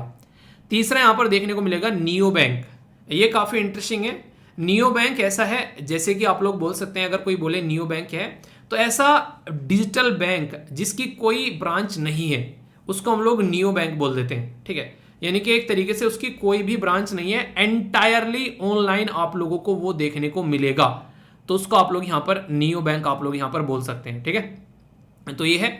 बाकी अगर इनको आप लोग डिवाइड कर देखेंगे तो यहाँ पर ये जो बैंक है ये काफ़ी लार्ज स्केल पर ब्रांच अपनी खोलता है अलग अलग एरिया में, और इसी के साथ में यहाँ पर आप लोगों को ये भी देखने को मिलेगा कि ये लार्ज फाइनेंशियल इंक्लूजन करता है। और अब तो ये ऑनलाइन में भी आ गए हैं, क्योंकि एसबीआई के भी आप लोगों को ऐप देखने को मिल जाएंगे, ऑनलाइन बैंकिंग देखने को मिल जाएगी, ये फैसिलिटी आप लोगों को यहाँ पर मिल जाएंगी। डिजिटल बैंकिंग में नॉर्मली अगर आप लोग जाएंगे यहाँ पर इसमें भी है कि बहुत दूर दराज वालों एरिया में यहाँ पर पहुंच जाते हैं और ऑनलाइन बैंकिंग फैसिलिटी आप लोगों को यहाँ पर देखने को मिलती है। और इसी के साथ में यहाँ पर बेसिकली ऐसा नहीं कि दूर दराज वाले एरिया में ये जाकर अपनी ब्रांच नहीं खोलते हैं, ठीक है। तो ये आप लोगों को देखने को मिलेगा। तो यहाँ पर कोई भी ऐसी इसकी ब्रांच नहीं होती है दूर दराज वाले एरिया में, किसी को ऑनलाइन ही चीज़ों को लेना है तो वो ले सकता है। नियो बैंकिंग में कुछ आप लोगों को देखने को मिलेगा, ऑनलाइन सारा ही सिस्टम यहाँ पर है, यहाँ तो टोटली ही सारी चीजें ऑनलाइन है, कोई भी यहाँ पर इसकी ब्रांच काइंड ऑफ सिस्टम देखने को नहीं मिलेगा। तो ये सिस्टम आप लोगों को नजर आएगा। तो फाइनेंशियल जो एक तरीके से जो बैक्ड बाय लार्ज फाइनेंस जो इंस्टीट्यूशन, पर लेकिन यहाँ पर ये वाला सिस्टम ये फाइनेंस इंस्टीट्यूशन के द्वारा बैक नहीं किया जाता है। तो यानी कि 3 कैटेगरी में नॉर्मली यहाँ पर डिवाइड किया जाता है। और मैं जो आप लोगों से बात कर रहा हूँ वो बात कर रहा हूँ डिजिटल बैंकिंग के बारे में, ठीक है। तो डिजिटल बैंकिंग हालांकि एक सेपरेट करना यहाँ पर नहीं हो पाएगा, क्यों? क्योंकि आप लोग देखते हैं यहाँ पर ये अगर आप लोग इसको डिजिटल बैंकिंग बोलते हैं तो यहाँ पर ट्रेडिशनल बैंकिंग में भी डिजिटल बैंकिंग आ चुकी है और नियो बैंकिंग में भी डिजिटल बैंकिंग आ चुकी है। तो बहुत ही थोड़ा डिफरेंस आप लोगों को देखने को मिलेगा। पर्पज क्या है? पर्पज ये है कि उन लोगों को भी सर्व करना जहां पर नॉर्मली जो बैंकिंग की सर्विस नहीं हम लोग प्रोवाइड करा पाते हैं, तो वहां पर भी सर्विस प्रोवाइड करा देना इंफॉर्मेशन कम्युनिकेशन टेक्नोलॉजी के थ्रू, जिसको शॉर्ट फॉर्म में आप लोग ICT बोलते हैं, यानी कि इंटरनेट की फैसिलिटी के थ्रू। यहाँ पर पहले टाइम पर ऐसा हुआ करता था, वही लोग अपने अकाउंट खुलवा पाते थे बैंक के अंदर में, जो लोग जो है काफी साहूकार हुआ करते थे, और बैंकिंग की फैसिलिटी भी उन्हीं के लिए लाई गई थी। पर लेकिन जैसे जैसे चीजें आगे बढ़ी यहाँ पर ये उन लोगों के लिए भी स्टार्ट कर दी गई जो कि एक नॉर्मल तबका है सोसाइटी के लिए, तो ताकि ज्यादा से ज्यादा लोगों को यहाँ पर ये फैसिलिटी जो है उसका फायदा पहुंचाया जा सके। तो ये आप लोग यहाँ पर समझिएगा। पर फिर भी अगर आप लोगों को कोई बोलने लगे कि इन दोनों में आप लोग एक बार मेन डिफरेंस बताओ, तो जो डिजिटल बैंक है आप लोगों को देखने को मिलेगा, ये बैंकिंग सर्विस जो है इंक्लूडिंग कैश डिपॉजिट और जो विड्रॉल है 24/7 आप लोग देखते हैं डिजिटल बैंकिंग में, यानी कि जब चाहो आप लोग यहाँ पर इसको निकाल सकते हो। पर ट्रेडिशनल बैंकिंग में एक टाइम पीरियड आप लोगों का होगा कि तभी आप लोग यहाँ पर काम कर पाएंगे, ठीक है। बैंक खुलेगा तभी आप लोग काम कर पाएंगे। ट्रेडिशनल बैंकिंग सिस्टम में आप लोगों को वो पैटर्न आप लोगों को देखने को मिलेगा। एक बात मैं आप लोगों को यहाँ पर बता दूं, ये डिजिटल बैंकिंग यूनिट की बात कर रहे हैं, यानी कि बैंकिंग के अंदर में एक यूनिट, ये प्रॉपर एक बैंक की बात नहीं कर रहे हैं, यानी कि इस पर्टिकुलर यूनिट को हमारे देश के अंदर जो बैंकिंग रेगुलेशन एक्ट है 1949 का, उसके अंदर इसको रजिस्टर करने की जरूरत नहीं है, ये याद रखिएगा। जबकि डिजिटल बैंक अगर है तो उसको यहाँ पर बैंकिंग रेगुलेशन एक्ट जो है 1949 का, उसके अंदर अपने आप को रजिस्टर करना पड़ेगा। यूनिट एक तरीके की यहाँ पर ऐसी हो गई चीज, ताकि अलग से यहाँ पर इसको रजिस्टर करने की जरूरत नहीं है। तो ये एक तरीके से यहाँ पर एक पर्टिकुलर यूनिट हो गई है यहाँ पर, जो कि फैसिलिटी प्रोवाइड कराने की कोशिश यहाँ पर की जा रही है, ठीक है। डिजिटल बैंकिंग यूनिट जो है वो कहीं ना कहीं एक तरीके से आप लोग बोल सकते हो कि एक फैसिलिटेटर की तरीके से यहाँ पर काम कर रहे हैं, ठीक है, ताकि लोगों तक जो है वो चीजें पहुंचाई जा सके। और फिर से बोलूंगा कि फाइनेंशियल इंक्लूजन का काम करता हुआ वो आप लोगों को यहाँ पर नजर आएगा। तो ये आप लोग समझ सकते हैं, इनके ट्रेडिशनल बैंकिंग जो नॉर्मल रहती है उससे नेक्स्ट लेवल पर चीजों को ले जाने की कोशिश की जा रही है, ताकि सिचुएशन को सुधारा जा सके आने वाले टाइम में, ऐसा आप लोग यहाँ पर बोल सकते हैं। इसी के साथ में अगर बात करूं यहाँ पर कुछ और बातें जो आप लोगों को पता होना चाहिए, हमारे देश में कई सारे ऐसे इनिशिएटिव हैं जो कि यहाँ पर गवर्नमेंट के द्वारा लॉन्च किए गए हैं। इनका नाम आप लोग याद रखते हैं, प्रधानमंत्री Jan Dhan account, unified payment system UPI, direct bank transfer, fintech जो कि फाइनेंशियल टेक्नोलॉजी कंपनी है आज के डेट में दुनिया भर की, जैसे कि पेटीएम सेटीएम ये आप लोगों को देखने को मिलते हैं, ठीक है। और इंडिया स्टेक यहाँ पर ये वो सिस्टम है जो कि हमारे देश में बैंकिंग का सिस्टम जो है लोगों तक पहुंचा रहे हैं। और फाइनेंशियल इंक्लूजन जो शब्द याद रखिएगा, लोगों के अकाउंट खुलवाना, उनको बैंकिंग सिस्टम के साथ में कनेक्ट करना, इसको बोलते हैं फाइनेंशियल इंक्लूजन। तो ये काफी इंपॉर्टेंट है जो कि पता होना चाहिए। क्वेश्चन अगर पूछने लगे आप लोगों से आंसर राइटिंग के अंदर में, तो आप लोग यहाँ पर इसको बेसिकली पार्टिसिपेट कर सकते हैं। जैसे प्रधानमंत्री जन धन योजना इज नेसेसरी फॉर, एक तरीके से देखिए एक ब्रिज बनाने का काम करती है, ठीक है। तो यहाँ पर कहीं ना कहीं हमारी कंट्री में उन लोगों के लिए जिनके पास में अकाउंट नहीं है, खासकर जिनके पास में सिस्टम नहीं है, तो उसको यहाँ पर बैंकिंग सिस्टम के अंदर लाने की बात की गई इस पर्टिकुलर सिस्टम के तहत। यहाँ पर बोला गया कि PMJDY is necessary for bringing the unbank to the institutional finance fold, यानी कि उनको भी बैंकिंग सिस्टम के अंदर में लेकर आना। डू यू एग्री, क्या आप लोग इससे सहमत हैं? फाइनेंशियल इंक्लूजन पुअर सेक्शन को यहाँ पर सोसाइटी में मिलेगा, और इसको जस्टिफाई करने के लिए आप लोग को आर्ग्यूमेंट भी यहाँ पर अपना देना है, यानी कि आप लोगों को बताना है। आखिर ये तो आप लोग देखते हैं कि गवर्नमेंट के द्वारा काम किए गए हैं। अब यहाँ पर इनकी रिक्वायरमेंट क्या होती है, अगर आप लोगों से कोई पूछ ले तो यहाँ पर क्यों, आखिर सबसे पहला तो ये है कि अगर बात करें ओवरकम करेगा फाइनेंशियल इंक्लूजन चैलेंज, क्योंकि डिजिटल फॉर्म में है। तो अगर कोई आ नहीं पा रहा है, जा नहीं पा रहा है, पहले ये था कि ATM भी यूज नहीं करोगे तो आप लोग के ATM बंद हो जाएंगे, टाइम टू टाइम बैंक में जाकर आप लोगों को ये सारी चीजें यूज करनी पड़ेंगी, अपने खाते पर अपना आप लोग ना एक तरीके से प्रिंटिंग करा लेते थे, कितना पैसा है क्या हो गया। अब आप लोगों को पता होगा, आप लोग भी बैंक में नहीं जाते हैं, ठीक है, तो ये रेयरली कोई आज के दिन में अपनी ब्रांच में विजिट करता है। रिड्यूस करता है कॉस्ट ऑफ ट्रांजैक्शन, यहाँ पर टेक्नोलॉजी का ज़्यादा इस्तेमाल होता है, और एक तरीके से जनधन, आधार और मोबाइल, 3 सिस्टम को इस्तेमाल करके सही तरीके से इसका यूटिलाइजेशन किया जा रहा है। इसीलिए गवर्नमेंट की बहुत सारी स्कीम जो हैं, जिसमें पहले बहुत सारे लूप होल थे, अब वो लूप होल भी हम लोग यहाँ पर रोक पा रहे हैं। रिड्यूस कर रहा है बैंकिंग इनइक्वालिटी, यानी कि पहले अमीर लोग बोलते थे कि हमारे पास में बैंक अकाउंट है, एक नॉर्मल इंसान भी आज के दिन में 3-3, 4-4 बैंक अकाउंट लेकर घूम रहा है, कोई बड़ी बात है ही नहीं है यहाँ पर ये। और इसी के साथ में ग्लोबल लीडर हो रहे हैं हम लोग फिनटेक में, नए नए स्टार्टअप निकल कर आ रहे हैं यहाँ पर, जो कि हमारी कंट्री में आज की डेट में इस पर्टिकुलर एरिया में काम कर रहे हैं, जिसमें फाइनेंशियल और टेक्नोलॉजी एक साथ में यहाँ पर कनेक्ट हो जा रहे हैं, उसको बोलते हैं फिनटेक। एक ऐप पर पूरा का पूरा आप लोगों का बैंक आ गया आज की डेट में, ठीक है। पेपल भी आप लोगों को यहाँ पर अगर बात करें, पेपल के बारे में किस किस ने सुना है, ठीक है, तो पेपल के बारे में आप लोगों ने सुना होगा। पेपल ये डिजिटल वैलेट के फील्ड में काफ़ी एक रिवोल्यूशनरी यहाँ पर एक सिस्टम आप लोगों को देखने को मिला था, तो ये भी आप लोग यहाँ पर देख सकते हैं। और बाकी तो दुनिया भर के ऐप हैं ये जो आप लोग आज के डेट में यूज़ कर रहे हैं, जिसके बारे में अगर कोई आप लोगों से पूछे तो आप लोग यहाँ पर, जैसे अमेजन का भी आज के डेट में आप लोग यूज़ कर रहे हैं, तो ग्लोबल फिनटेक इन्वेस्टमेंट एक्वाइजेशन के बारे में बात करें तो ये आप लोगों को अमेजन भी आप लोगों को देखने को मिलेगी। सब आप अपने ऐप और वॉलेट लेकर आज के डेट में आ गए, तो इसलिए आप लोग यहाँ पर इसको समझ सकते हैं। इंटरेस्टिंग क्वेश्चन है, डिजिटल बैंकिंग के बारे में बोला गया कि इट इज डिजिटलाइज, एक तरीके डिजिटलाइजेशन के बारे में बात की जाए, it is digitalisation of the old traditional banking activity and programme service, ठीक है, उसको डिजिटलाइज करने की बात की जा रही है। एट प्रेजेंट इंडिया में नो 100% डिजिटल बैंक, यानी कि कोई भी 100% डिजिटल बैंक नहीं है, ऐसा बोला गया है। यहाँ पर ओनली वन स्टेटमेंट सही है, दोनों, बोथ या फिर none of the above.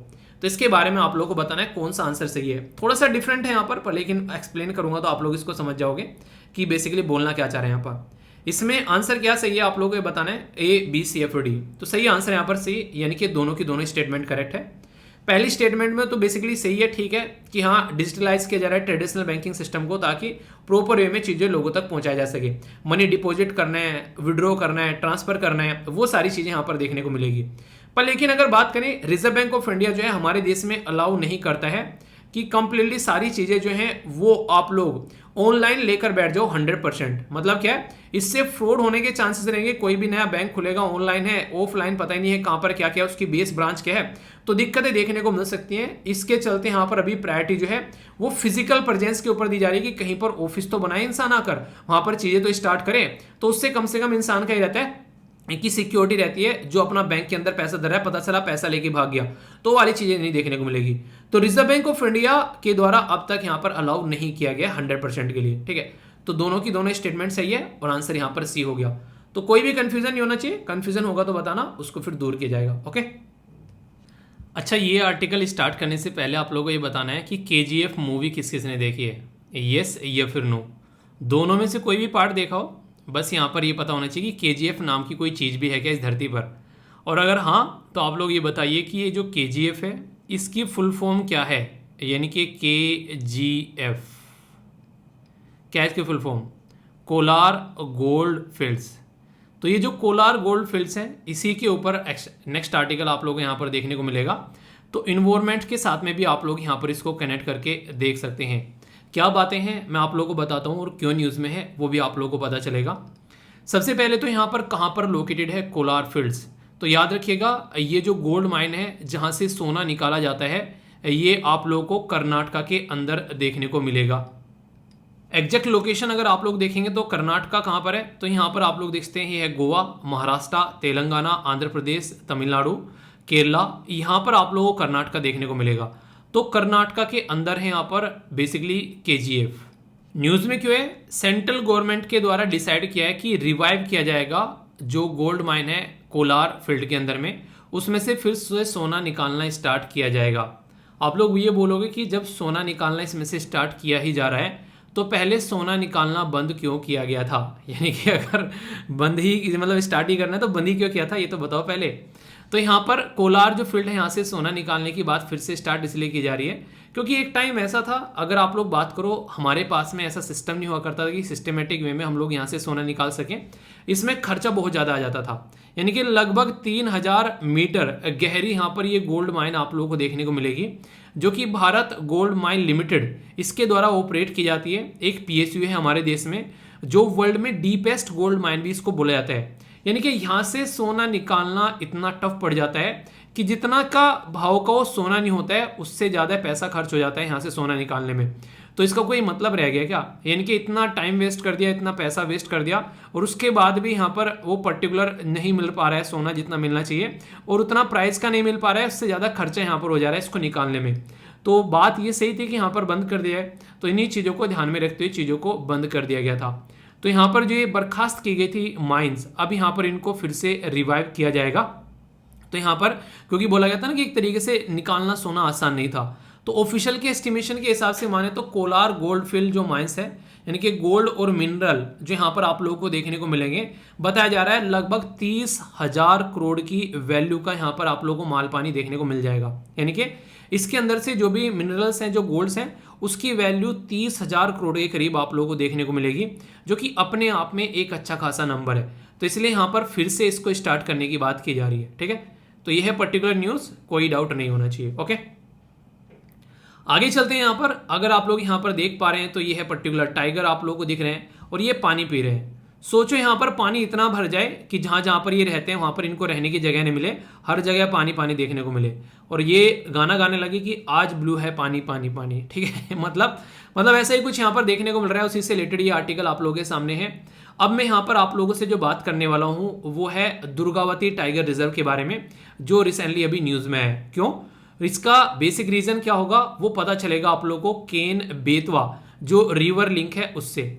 Madhya Pradesh और उत्तर प्रदेश ने मिलकर एक प्रोग्राम बनाया कि दो रिवर को हम आपस में बेसिकली मिलाते हैं एक पर्टिकुलर कैनाल के थ्रू, और यहाँ पर जो भी इसको मिलाया जाएगा उसके बेस पर जो पानी आएगा उसका फायदा उठाया जाएगा। तो यहाँ पर दो रिवर है, याद रखिएगा, एक का नाम है केन और एक का नाम है यहाँ पर बेतवा।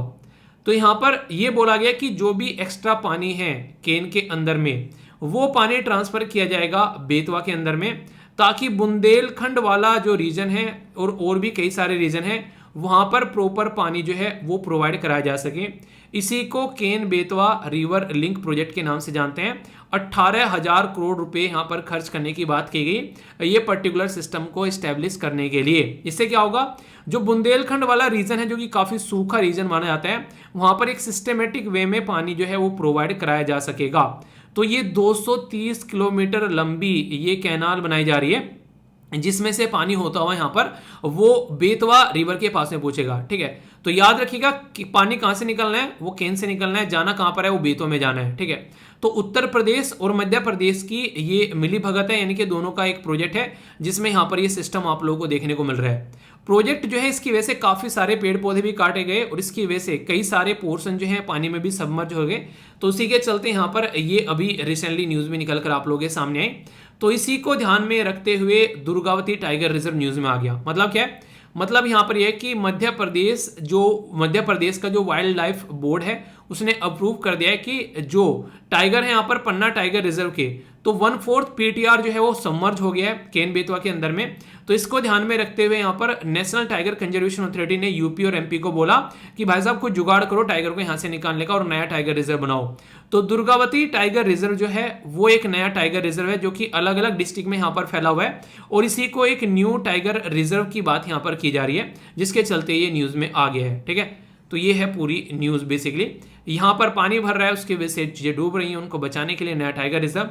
क्या ये अकेला टाइगर रिजर्व है? नहीं, कान्हा, बांधवगढ़, इसी के साथ में यहाँ पर पन्ना, पंच, सतपुरा, संजय दुबरी, तो कई सारे टाइगर रिजर्व आप लोगों को देखने को मिलेंगे मध्य प्रदेश में। ठीक है, टाइगर सेंसस के बारे में मैंने आप लोगों से डिस्कस किया था। हमारे देश में सबसे ज्यादा टाइगर कहाँ पाए जाते हैं, अगर ये क्वेश्चन पूछूं तो देखता हूं कौन से आंसर देते हैं, क्वेश्चन का आंसर दीजिएगा। ठीक है, आगे चलते हैं। इंटरेस्टिंग न्यूज है और काफी कुछ आप लोगों को जानने को मिलेगा। ज्योग्राफी के साथ में आप लोग इस न्यूज को कनेक्ट करके देख सकते हैं। जैसे हमारे सूरज बाबा हैं, तो सूरज बाबा से अगर आप लोग दूर चलेंगे थोड़ा सा, तो सबसे पहले आप लोगों को मरकरी, फिर वीनस, फिर अर्थ और फिर मार्स नजर आएगा। ये वही मार्स है जिसके बारे में मैंने आप लोगों से आर्टिकल भी डिस्कस किया था। मंगल ग्रह लाल ग्रह बोलते हैं। हमारा मिशन जो कि इस पर छोड़ा गया था 2013 में, 14 में पहुंचा था, पर अब वो काम करना बंद कर चुका है। इसमें थोड़ा आगे चलोगे तो एक एस्ट्रॉयड बेल्ट आप लोगों को देखने को मिलेगी। ये असिस्टेंट कमांडेंट और कई सारे एग्जाम के अंदर इससे कई बार क्वेश्चन पूछा जा चुका है। याद रखिएगा, जुपिटर और मार्स के बीच में एक जो बेल्ट पड़ती है, ये आप लोगों को एस्ट्रॉयड बेल्ट कहलाती है। फिर आगे थोड़ा चलेंगे तो सैटर्न, यूरेनस और नेपच्यून देखने को मिलेगा। और जब यहाँ पर ये टोटल 8 ग्रह ये खत्म हो जाएंगे, तो फिर यहाँ पर एक प्लूटो है जो कि पहले ग्रह था, अब ग्रह की कैटेगरी में नहीं है। इसके बाद में आप लोगों को क्यूपर बेल्ट देखने को मिलेगी और फिर यहाँ से एक्सो प्लानट आप लोग के स्टार्ट हो जाते हैं, नॉर्मली ये माना जाता है। ठीक है, यानी कहने का मतलब यहाँ पर है कि प्लानिटरी सिस्टम के जो बाहर वाला सिस्टम है उसको आप लोग एक्सो प्लानट बोल देते हैं। तो अभी ये क्यों बता रहा हूँ आप लोगों को, इसलिए बता रहा हूँ कि अभी साइंटिस्ट जो हैं वो थोड़ा फ्री बैठे हुए थे, उन्होंने सोचा दूरबीन सुरबीन लगाकर देखा जाए कि कहाँ कहाँ पर कोई नया ग्रह मिल रहा है क्या। तो खोजते खोजते उनकी झोली में 2 ग्रह आकर गिर पड़े, जिनका नाम है WASP-76b, दूसरे का WASP-121b। तो ये उनके द्वारा डिटेक्ट किए गए हैं। तो साइंटिस्टों के द्वारा डिटेक्ट किए हैं यहाँ पर बेरियम, जो अपर एटमॉस्फेयर में 2 जो नए एक्सो प्लानट है यहाँ पर। तो यहाँ पर अगर बात करें मोस्ट जो ऑर्बिट अदर जो स्टार हैं, या फिर इस तरीके से इनको रोग प्लैनेट या फिर एक्सो प्लैनेट बोला जाता है, फ्री फ्लोटिंग एक्सो प्लैनेट भी बोलते हैं। तो यानी कि दुष्ट ग्रह भी कई बार इनको बोला जाता है, नाम भी यहाँ पर आप लोगों के सामने है, रोग मतलब दुष्ट ग्रह। ठीक है, तो यहाँ पर ये जो डिस्कवर किए गए यहाँ पर 2 फर्स्ट टाइम यहाँ पर बोला गया कि are ultra hot like Jupiter. ठीक है, तो यहाँ पर अल्ट्रा हॉट जुपिटर बोला जा रहा है। Class of hot gases planet है जहाँ पर, जिनका साइज हालांकि जुपिटर के साथ में मैच करता है, पर इनका ऑर्बिट जो है, जो एक पीरियड जो है वो जुपिटर के जैसा नहीं है। ठीक है, तो जैसे हमारी आकाश गंगा है उसके में आप लोगों को देखने को मिलता है। तो एक्सो प्लैनेट डिस्कवर किए जाते हैं so far are in relatively small region of milky जो वे ऑफ गैलेक्सी है, जिसको हमारी अपनी आकाश गंगा आप लोग बोलते हैं। पता नहीं कितनी सारी आकाश गंगाएं हैं यहाँ पर ब्रह्मांड के अंदर में, उनमें से एक ये आप लोगों को देखने को मिलेगी। आप लोग खुद सोच के देखो, हम लोग यहाँ पर टोटल मिलाकर 8 ग्रह हैं। 8 ग्रह में से एक ग्रह है पृथ्वी, उसके ऊपर हम लोग बैठे हैं। उस ग्रह के अंदर भी जब आप लोग जाओगे, आप लोगों को एक पर्टिकुलर सिटी देखने को मिलेगी, एक पर्टिकुलर एक कंट्री देखने को मिलेगी। उस कंट्री के अंदर भी जब आप लोग जाओगे तो पर्टिकुलर स्टेट के अंदर पर्टिकुलर आप लोग यहाँ पर डिस्ट्रिक्ट के अंदर तहसील के अंदर में कोई भी आप लोग यहाँ पर गाँव या सिटी वगैरह आप लोग को देखने को मिलेगा, वहाँ पर आप लोग बैठे हुए हो। तो ये है एग्जैक्ट हमारी लोकेशन। ठीक है, तो इससे अंदाजा लगा सकते हैं कि हमारा अस्तित्व क्या है इस ब्रह्मांड में। ओके, बता क्यों रहा हूं, इसलिए बता रहा हूं कि इंसान को कभी घमंड नहीं करना चाहिए, क्योंकि ये एक तरीके से नगण्य है। जब इस ब्रह्मांड को आप लोग चेक करने बैठोगे तो हमेशा अपने काम को एंजॉय करते रहो, कभी किसी चीज का घमंड मत करो। ओके, साइंस है बेसिकली जो मैं डिस्कस करूंगा यहाँ पर। आप लोगों ने अक्सर सुना होगा कार्बन डेटिंग। कार्बन डेटिंग ये बता देती है कि इस प्रोडक्ट का एज क्या है, यानी कि एज बता देगी कार्बन डेटिंग। ठीक है, सबकी एज नहीं बताएगी, इंसानों की एज नहीं बताएगी। ठीक है पता चला आप लोग बोले कार्बन डेटिंग से, भैया मेरी गर्लफ्रेंड की एज बतवा दो तो वो ना देखने को मिलेगा। कार्बन डेटिंग या फिर रेडियो कार्बन डेटिंग भी इसको बोला जाता है। रिसेंटली अभी क्यों न्यूज में आया, क्योंकि ज्ञान व्यापी मोस्क के बेसिकली उसके अंदर में जो शिवलिंग मिला है उसकी कार्बन डेटिंग की बात की गई थी, पर लेकिन वो डिसमिस कर दी गई कोर्ट के द्वारा। तो कार्बन डेटिंग है क्या और कब तक की यहाँ पर ये पता लगा सकती है, तो 40,000 से लेके 50,000 साल पुराने किसी भी माल के बारे में बता सकते हैं कि ये प्रोडक्ट जो है वो कितना पुराना है। तो ये बेसिकली यहाँ पर जो कार्बन डेटिंग है स्टैब्लिश की जाती है यहाँ पर basically age of organic material things जो आप लोगों को देखने को मिलेगी कि कब यहाँ पर ये थे, तो इनके बारे में यहाँ पर बताया जाएगा। ये बेसिकली जो कार्बन डेटिंग का जो सिस्टम होता है ये वेरियस फॉर्म में होता है, जैसे कि कार्बन 14 नॉर्मली यहाँ पर ये कार्बन का आइसोटोप है जो कि 14 नंबर का है, ये यूज किया जाता है एक रेडियो एक्टिव। ये जो डीके होते रहता है, यानी कि इसकी लाइफ जो रहती है बेसिकली उसके बेस पर यहाँ पर चेक किया जाता है कार्बन डेटिंग के बेस पर, यहाँ पर जिसको नॉर्मली आप लोग बोलते हैं हाफ लाइफ। इसकी लगभग 5730 ईयर यहाँ पर हाफ लाइफ मानी जाती है। तो इसकी उस लाइफ को ध्यान में रखते हुए उससे अंदाजा लगा सकते हैं कि यहाँ पर कोई भी प्रोडक्ट जो है वो कितना पुराना होगा। तो इसके बेस पर यहाँ पर देखा जाता है। तो ये प्रोवाइड कराता है एक ऑब्जेक्टिव जो बेसिकली एज एस्टिमेशन यहाँ पर लगाया जाता है कार्बन 14 के जो सैंपल होते हैं उसके बेस पर, ताकि यहाँ पर ये एक ऐसा स्टैंडर्ड है जिससे यहाँ पर उसका पता लगाया जा सकता है। और ये नहीं कि हमारे ही देश में फॉलो किया जाता है, इंटरनेशनल लेवल पर फॉलो करने वाला स्टैंडर्ड है किसी भी प्रोडक्ट की एज का पता लगाने के लिए। तो यानी कि कोई पुरानी स्टेचू मिल गई या फिर कोई भी ऐसा कंकाल मिल गया, कोई भी ऐसी चीज मिल गई यहाँ पर, तो उसका पता लगाने के लिए कार्बन डेटिंग का इस्तेमाल किया जाता है। तो क्या क्या याद रखना है, एक तो C14 आप लोगों को यहाँ पर याद रखना है। तो ये कार्बन का आइसोटोप है और 40,000 से 50,000 साल पुरानी जो चीजें हैं उसके बारे में पता चला सकता है। C14 जो है इसका सिंबल आप लोगों को देखने को मिलेगा। और बाकी हाफ लाइफ इसकी 5730, ये यानी कि इतने टाइम में अपनी पूरी वैल्यू का ये आधा हो जाता है, ऐसा आप लोग बोल सकते हैं। ठीक है, तो इसके बेस पर यहाँ पर कार्बन डेटिंग जो टेक्नोलॉजी है उसको फॉलो किया जाता है। तो कोई भी डिफरेंस नहीं पता, कोई भी कंफ्यूजन नहीं होना चाहिए, बिल्कुल माइंड में जितनी क्लैरिटी रहेगी उतने अच्छे से चीज़ों को एंजॉय कर पाओगे। ठीक है, चलते हैं आगे। इंटरेस्टिंग चीज़ है, उन्हें कहते हैं कि लगाम कस लेना चीज़ों के ऊपर। तो यहाँ पर एथलेटिक बायोलॉजिकल पासपोर्ट, ये एक ऐसा सिस्टम इजाद किया गया, एक पावरफुल एंटी डोपिंग टूल है जो कि यहाँ पर आप लोगों के सामने देखने को मिलेगा। ये नहीं बताएगा कि कितनी डोपिंग कर रखी है इंसान ने, डोपिंग कर रखी है फिर नहीं कर रखी है उसके बारे में नहीं बताएगा। ये बताएगा कि कभी अगर इसने डोपिंग की थी तो इसकी बॉडी पर उसका क्या इंपैक्ट पड़ा था। यानी कि एक स्टेप आगे चला गया, अब डोपिंग को यहाँ पर एक तरीके से अंडरस्टैंड करेगा कि इंसान ने कभी डोपिंग की भी है क्या। यानी कि खेल में बेसिकली जो भी लोग पार्टिसिपेट करते हैं उनका एक बात ध्यान रखना जरूरी है कि वो कोई भी गलत तरीके से पार्टिसिपेट न करे। इसकी वजह से वो इंसान, वो बच्चा पीछे रह जाता है जिसने जी तोड़ मेहनत की है यहाँ तक आने के लिए। अगर कोई भी यहाँ पर डोपिंग लेकर और वो पर्टिकुलर गोल्ड, सिल्वर, ब्रोंज जीत कर चला जाता है, एक ऐसा इंसान जिसने अपना बहुत बड़ा टाइम दिया है उसमें, उसकी सारी जो एक तरीके से जीतने की संभावनाएं हैं वो धूमिल हो जाती है। क्यों? क्योंकि वो नेचुरल तरीके से खेल रहा था। तो यहाँ पर एथलेटिक जो बायोलॉजिकल पासपोर्ट, जिसको शॉर्ट फॉर्म में ABP बोला गया है, ये यहाँ पर इंप्लीमेंट करने जा रहे हैं, जो कि नेशनल एंटी डोपिंग एजेंसी है और इसी के साथ में NDTL ये होस्ट कर रहे हैं 3rd edition world anti doping agency वाड़ा का सिंपोजियम आप लोगों को यहाँ पर देखने को मिलेगा। ABP का सिंपोजियम मतलब संगोष्ठी होती है, एक तरह का ग्रुप होता है, तो इनके द्वारा यहाँ पर होस्ट किए जा रहे हैं। जैसे मैंने अभी आप लोगों को बताया, एक बायोलॉजिकल वेरिएबल बताता है ओवर द टाइम जब आप लोग डोपिंग करते हैं तो उसका इंपैक्ट क्या पड़ रहा है। तो ये एक तरीके का आप लोगों को यहाँ पर टूल देखने को मिलेगा यहाँ पर ये डिटेक्ट करने के लिए। ऐसा नहीं कि आप लोगों को ये बताएगा कितना आप लोगों ने अभी कर रखा है, वो नहीं बताएगा, पर हाँ ये थोड़ा सा और डीप में जाकर काम करेगा। तो अगेंस्ट थ्रू द एक इनहेंस करेगा टारगेट, ताकि एनालाइज किया जा सके, इन्वेस्टिगेट किया जा सके। अगर कोई भी ऐसा प्राणी आता है जो कि यहाँ पर इस तरीके की हरकतें करता हुआ पाया जाता है, तो आप लोगों को क्या लगता है कि अच्छा है कि बुरा है? अगर ढंग से देखा जाए तो कहीं ना कहीं ये बता देगा कोई इसको पहले इस्तेमाल करते हुए आया क्या। क्योंकि इससे क्या होता है, इंसान का सही पता चल जाएगा, उसके जो क्रम और कुक्रम दोनों सामने आ जाएंगे। यानी कि बॉडी को सही तरीके से लेकर चल रहा है या फिर उसको गलत तरीके से लेकर चल रहा है। तो नेशनल एंटी डोपिंग एजेंसी यहाँ पर मिलकर काम कर रही है नेशनल डोपिंग टेस्ट लेबोरेटरी के साथ में, और वर्ल्ड एंटी डोपिंग एजेंसी का जो बेसिकली 3rd एडिशन जो यहाँ पर है वो इनके द्वारा होस्ट किया जा रहा है। ठीक है, बाकी अगर कुछ बातें आप लोगों को यहाँ पर वाडा यानी कि वर्ल्ड एंटी डोपिंग एजेंसी के बारे में याद रखनी है तो ये आप लोग याद रखिएगा। वाडा जो है उसका हेडक्वार्टर मॉन्ट्रियल कनाडा के अंदर में देखने को मिलेगा। 1999 में इस पर्टिकुलर बॉडी को बनाया गया था 10 नवंबर को।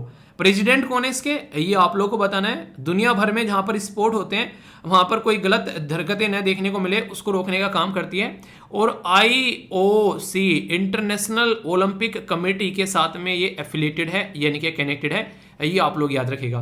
तो हेल्थ से रिलेटेड और गेम से रिलेटेड कई बार क्वेश्चन बनते हैं, तो कंफ्यूजन आना आप लोगों को बिल्कुल भी नहीं है। ठीक है, 2 एक्सरसाइज के बारे में मैं आप लोगों से यहाँ से बात करूंगा, तो डिफेंस के बारे में भी आप लोग या फिर सिक्योरिटी के पॉइंट ऑफ व्यू से पूछा जाए तो कंफ्यूजन नहीं होना चाहिए। पहली एक्सरसाइज का नाम है यहाँ पर प्रस्थान। ये एक्सरसाइज अभी यहाँ पर जो हमारे तटवर्तीय इलाके हैं उनको प्रोटेक्ट करने की बात की जा रही है। तो ईस्टर्न नेवल जो कमांड है उसके द्वारा यहाँ पर ये एक्सरसाइज आप लोगों को देखने को मिल रही है। तो प्रस्थान के बारे में आप लोग याद रखिएगा। एक है यहाँ पर पावर एक्स एक्सरसाइज जो है यहाँ पर ये साइबर सिक्योरिटी को बेसिकली कैसे आप लोग टैकल कर सकते हैं तो उसके ऊपर फोकस यहाँ पर किया जा रहा है। ठीक है, तो डिजाइन की जा रही है, कंडक्ट की जा रही है CERT के द्वारा कोलैबोरेट करके यहाँ पर basically computer security incident response team for the power utility, यहाँ एक तरीके से। ठीक है, तो ये आप लोग इसके बारे में याद रख सकते हैं। तो पावर एक्स आप लोगों से पूछा जा सकता है। इसकी थीम भी मैंने आप लोगों को बताई थी, वो भी आप लोग थोड़ा सा याद रख लीजिएगा कि एक तरीके से defending cyber incident, disruption in IT या फिर कोई भी ऐसी इंफ्रास्ट्रक्चर है तो उसको एक तरीके से रोकने के लिए। एक और है यहाँ पर, ये है IBSAMAR, तो ये जॉइंट मल्टीनेशनल मैरीटाइम एक्सरसाइज है जिसमें India, Brazil, south Africa participate कर रहे हैं। तो I से इंडिया, B से ब्राजील, S से साउथ अफ्रीका। ठीक है, तो ये भी एक इंटरेस्टिंग यहाँ पर न्यूज़ में थी। और कहाँ पर ये हो रही है अब की बार, साउथ अफ्रीका में हो रही है। तो ये भी एक छोटी सी बात आप लोग याद रखिएगा, क्वेश्चन बन जाते हैं। तो 3 एक्सरसाइज आप लोगों को मैंने यहाँ पर बताई है। ओके, आगे चलता हूँ। नेक्स्ट बात की जा रही है, एक थोड़ा सा न्यूज़ इसको करेक्ट कर लेना, मैंने यहाँ पर थोड़ी सी गलती कर दी थी। सुप्रीम कोर्ट के द्वारा सस्पेंड कर दिया गया है बॉम्बे हाई कोर्ट का जो ऑर्डर था जिसमें GN साई बाबा को छोड़ने की बात की गई थी। मैंने बोला था कि सुप्रीम कोर्ट ने अप्रूव कर दिया है, तो अप्रूव नहीं किया, रोक दिया है। तो दिल्ली यूनिवर्सिटी के प्रोफेसर, ये बोला जाता है इनका लिंक है नक्सल के साथ में, तो इनको छोड़ना अभी यहाँ पर कैंसिल कर दिया गया है। ठीक है, प्राइम मिनिस्टर मोदी जी के द्वारा चेयर की जा रही है scientific and industrial research society new Delhi के अंदर में इंडियन कोस्ट गार्ड के द्वारा होस्ट किया गया यहाँ पर Asian Coast Guard Agency Meeting HACGAM, ये 14 से लेके 18 अक्टूबर तक का, तो कल तक का यहाँ पर ये पूरा सिस्टम आप लोगों को देखने को मिला। के विजय कुमार के द्वारा रिजाइन कर दिया गया है, ये security adviser Ministry of Home Affair पे। तो इनका पर्सनल रीजन है, इन्होंने कोई ऐसा रीजन नहीं दिया कि क्यों छोड़कर जा रहे हैं। तो यहाँ पर इस तरीके का कोई छोड़ के जाता है तो पर्सनल रीजन लिख देता है, इनके एक्सप्लेन करने की जरूरत नहीं है। ओके, ये काफी इंटरेस्टिंग है। Aadhaar enrolment new born to be expanded to all state, currently 16 state cover किए जाते हैं ओनली। जैसे ही कोई बच्चा पैदा हुआ है उसका आधार कार्ड बनवाना है, तो ये आने वाले टाइम में हर एक स्टेट में इंप्लीमेंट किया जाएगा। अभी यहाँ पर 16 स्टेट में ओनली ये देखने को मिल रहा है। ठीक है, ग्लोबल हंगर इंडेक्स में हमारी रैंक जो है वो 107 रही, तो काफी बुरी रैंक यहाँ पर दी गई 121 में से। तो कई सारे लोगों के द्वारा यहाँ पर क्रिटिसाइज भी किया गया यहाँ पर किसको, NGO को, कंसर्न वर्ल्ड वाइड, और इसी के साथ में ये आयरलैंड की है। ठीक है, तो याद रखिएगा यहाँ पर। इसी के साथ में यहाँ पर आप लोगों से पूछा सकता है वेल्थ हंगराइव। ठीक है, तो ये जर्मनी की है। तो यहाँ पर कईयों ने बोला कि गलत इसके द्वारा रेटिंग दी गई है, इसके द्वारा गलत रेटिंग दी गई है। देखिए वो तो एक अलग बात है, पर हमको भी इस चीज़ पर काम करना चाहिए। इतनी नीचे अगर चीज़ें जा रही हैं तो कुछ ना कुछ थोड़ी बहुत तो गड़बड़ देखने को मिलती होगी। ठीक है, तो उसके ऊपर भी काम करना चाहिए। Ministry of agriculture and farmer welfare के द्वारा महिला किसान दिवस जो है 15 अक्टूबर को सेलिब्रेट किया जा रहा है, और इसमें थीम रखी गई थी rural women confront the global cost of living crisis. ठीक है, तो ये जरूरी है यहाँ पर गांव की महिलाएं जो प्रॉब्लम फेस कर रही हैं, खासकर अगर बात करें गांव वाले एरिया में, तो उनके ऊपर कैसे फोकस देना है। तुर्की के अंदर यहाँ पर कोल माइंस के अंदर में बड़े बड़े ब्लास्ट हो गए, उसकी वजह से बेसिकली 40 लोगों की जान चली गई। तो ये काफ़ी बड़े डिजास्टर होते हैं जिसकी वजह से दिक्कतें देखने को मिलती है। हमारे लिए ये negative news, international table tennis federation जिसको ITTF बोला जा रहा है, उसने बोला कि इंडिया का पार्टिसिपेशन कैंसिल कर दिया जाएगा वर्ल्ड पैरा टेबल टेनिस जो है चैंपियनशिप उसके अंदर में। क्यों, जो कि कहाँ पर होने जा रही है, याद रखिएगा यहाँ पर ये गरनाडा में देखने को मिलेगी आप लोगों को 6 से लेके 12 बेसिकली नवंबर तक का। ये किस देश में है आप लोगों को ये बताना है। देखता हूँ कौन इसका सही आंसर देता है, यानी कि ग्रेनाडा जो है वो किस देश में, ये बताइए। रीजन क्या है हमारी जो पार्टिसिपेशन को कैंसिल करने का, हमने उनके मेल का जवाब नहीं दिया है। उनके द्वारा जो मेल किया जा रहा है उनको लगातार इग्नोर किया जा रहा है। जैसे कि कौन कौन यहाँ पर ट्रेवल करने वाला है, क्या रूम आप लोगों ने रिजर्व कर लिए हैं, मोस्ट इंपॉर्टेंटली यहाँ पर पेमेंट वगैरह की रिलेटेड भी इशू देखने को मिल रहे हैं। ठीक है, तो ऐसा यहाँ पर जब कोई ऐसा इशू आता है निकल कर, तो यहाँ पर कहीं ना कहीं देश को थोड़ा सतर्क होना चाहिए, वरना दिक्कतें देखने को मिलती है। MCQ यहाँ पर अटेम्प्ट करना, तो देखता हूँ कितने अच्छे से आप लोग यहाँ पर इसको अटेम्प्ट कर पाते हैं। इससे ये पता चलेगा कितने अच्छे से आप लोगों ने यहाँ पर चीज़ों को पढ़ रखा है। इंटरेस्टिंग यहाँ पर बोला गया कि which state had made the Aadhaar card mandatory, यानी कि अगर सैलून या फिर आप लोग ब्यूटी पार्लर के अंदर में जाते हैं, आधार कार्ड मैंडेटरी यहाँ पर है, क्योंकि कई सारे जो पर्सन है कुछ गलत हरकतें करते हैं और उसकी वजह से यहाँ पर बहुत इशू देखने को मिलते हैं, ताकि उनको आइडेंटिफाई किया जा सके।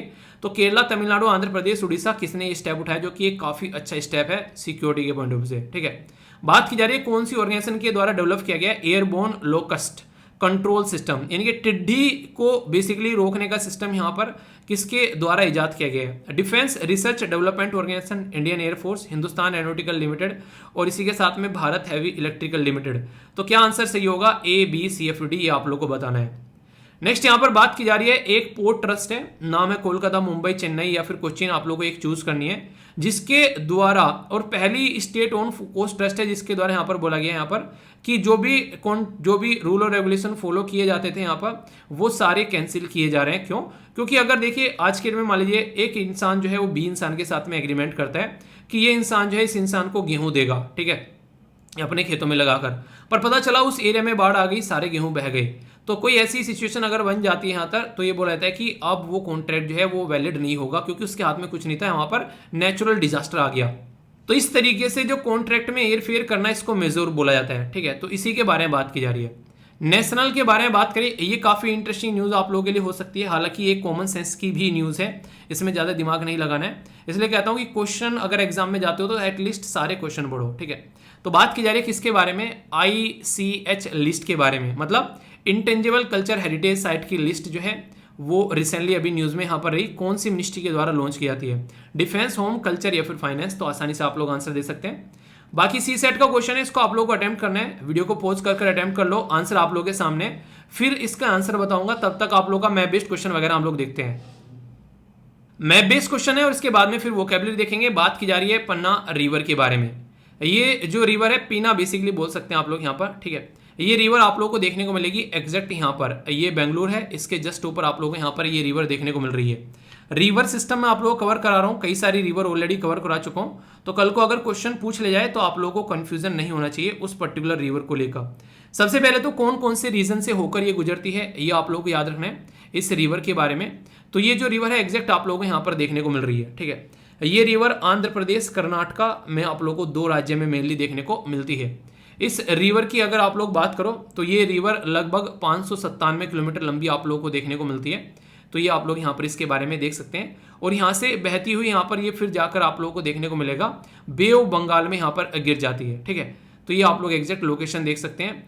चिन्ना जो यहाँ पर कासवा हिल है, यहाँ से आप लोगों को ये निकलती हुई नजर आएंगी कर्नाटका के अंदर से, ठीक है। तो ये पर्टिकुलर एरिया है कर्नाटका से यहाँ पर ओरिजिनेट होती है और जाकर कहाँ पर गिर जाती है, बे ऑफ बंगाल में ये जाकर गिर जाती है, यानी कि वेस्ट फ्लोइंग रिवर आप लोगों को देखने को मिलेगी। तो ये छोटी सी इंफॉर्मेशन आप लोग जरूर याद रखिएगा, ओके।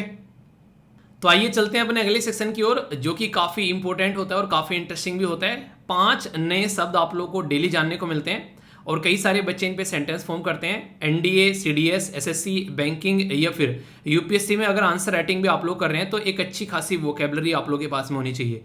तो यहाँ से आप लोग उसको इस्तेमाल कर अपनी इंग्लिश स्पीकिंग भी इंप्रूव कर सकते हो।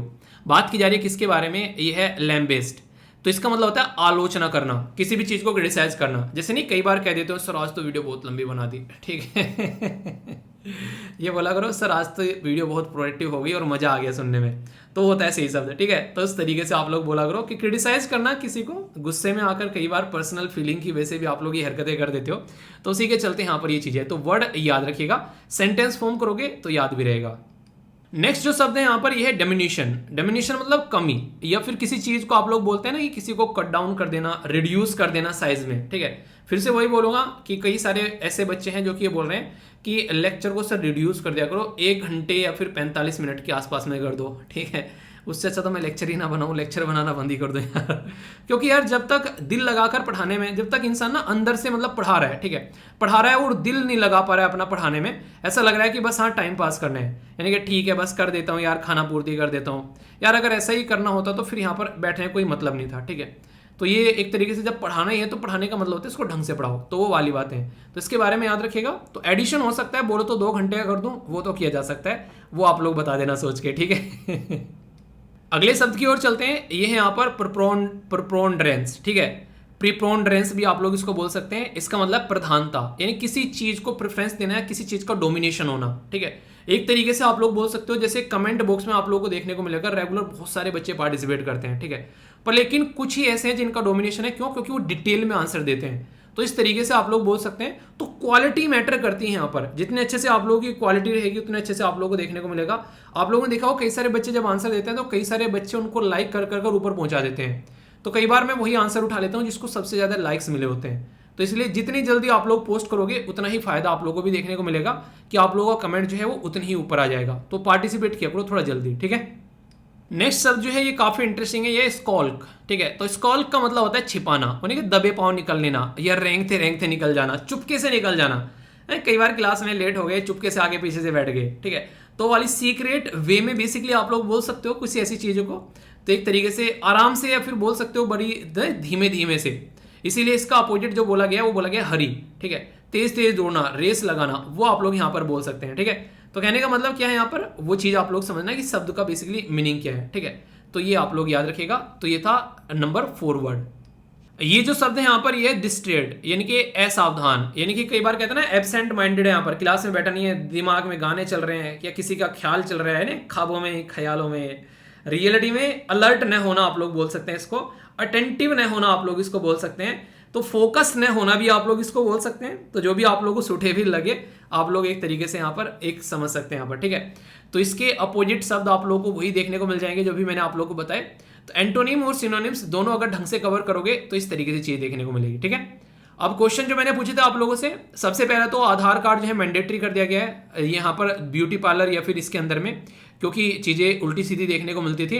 तो तमिलनाडु के द्वारा ये काफी इंपॉर्टेंट स्टेप उठाया गया है, जैसे कि अगर कोई ऐसी उल्टी सीधी हरकतें करके निकल जाता है तो एटलीस्ट उस इंसान को दबोचा तो जा सके। तो ये तमिलनाडु के चीफ मिनिस्टर साहब के द्वारा यहाँ पर रिलीज किया गया है स्टैंडर्ड ऑपरेटिंग प्रोसीजर सैलून्स के लिए, जिसके चलते यहाँ पर सिचुएशन को कंट्रोल किया जाएगा।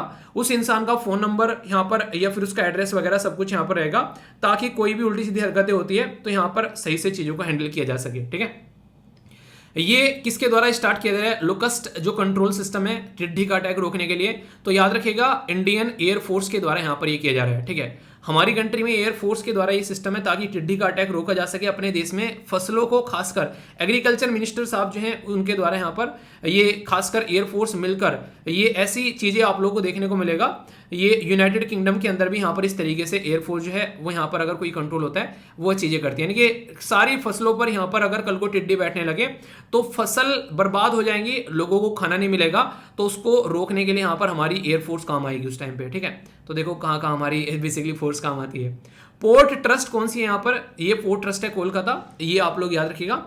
कोलकाता के द्वारा यहाँ पर बोला गया कि जितने भी सारे एग्रीमेंट है उनको अभी साइड में रखो, काम चला लो, क्योंकि अभी कोविड-19 की वजह से बहुत सारी दिक्कतें यहाँ पर देखने को मिली। ठीक है, तो एक तरीके से है कि नॉर्मल तरीके से अपना चलते हैं, एग्रीमेंट को साइड में रख देते हैं ताकि सिचुएशन को थोड़ा सा नॉर्मलाइज किया जा सके, जो भी उनके ऊपर एक तरीके से प्रेशर पड़ा रहता है। तो आप लोगों को देखने को मिला होगा नेशनल ग्रीन ट्रिब्यूनल में जब केस जाता है ना तो वहां पर मैटर जो है बड़ी आसानी से देखते हैं, मजे में। ठीक है, पर लेकिन जब कोर्ट के अंदर जाता है तो वहां सिस्टमेटिक वे में देखते हैं, तो उस तरीके से आप लोग इसको समझ सकते हैं। तो वो जो सिस्टमेटिक वे में देखने वाला फंडा है वो साइड में रख देना। ठीक है, ऐसा समझ सकते हैं। तो आंसर क्या हो गया, कोलकाता। नेक्स्ट यहाँ पर ICH यानी कि ये है बेसिकली जिसको बोलते हैं इंटेंजिबल कल्चर हेरिटेज। तो इंटेंजिबल कल्चर हेरिटेज की जो लिस्ट है, नॉर्मल सी बात है, कल्चर की बात की जा रही है तो मिनिस्ट्री ऑफ कल्चर आ जाएगी, सोचने वाली क्या बात है। ओके, इसीलिए ICH लिखा गया ताकि कल्चर शब्द नहीं दिख सके। तो ये भी खेला जाता है एग्जाम में, आप लोगों के साथ में खेला। ठीक है, नेक्स्ट यहाँ पर ये क्वेश्चन था, बड़ा ही आसान सा क्वेश्चन, आप लोगों ने किस किसने अटेम्प्ट करा बताइए। आंसर क्या है, आंसर है इसका C। ठीक है, तो आप लोगों के सामने C करेक्ट आंसर है, तो क्वेश्चन जरूर अटेम्प्ट करा करो, डाउट नहीं होना चाहिए।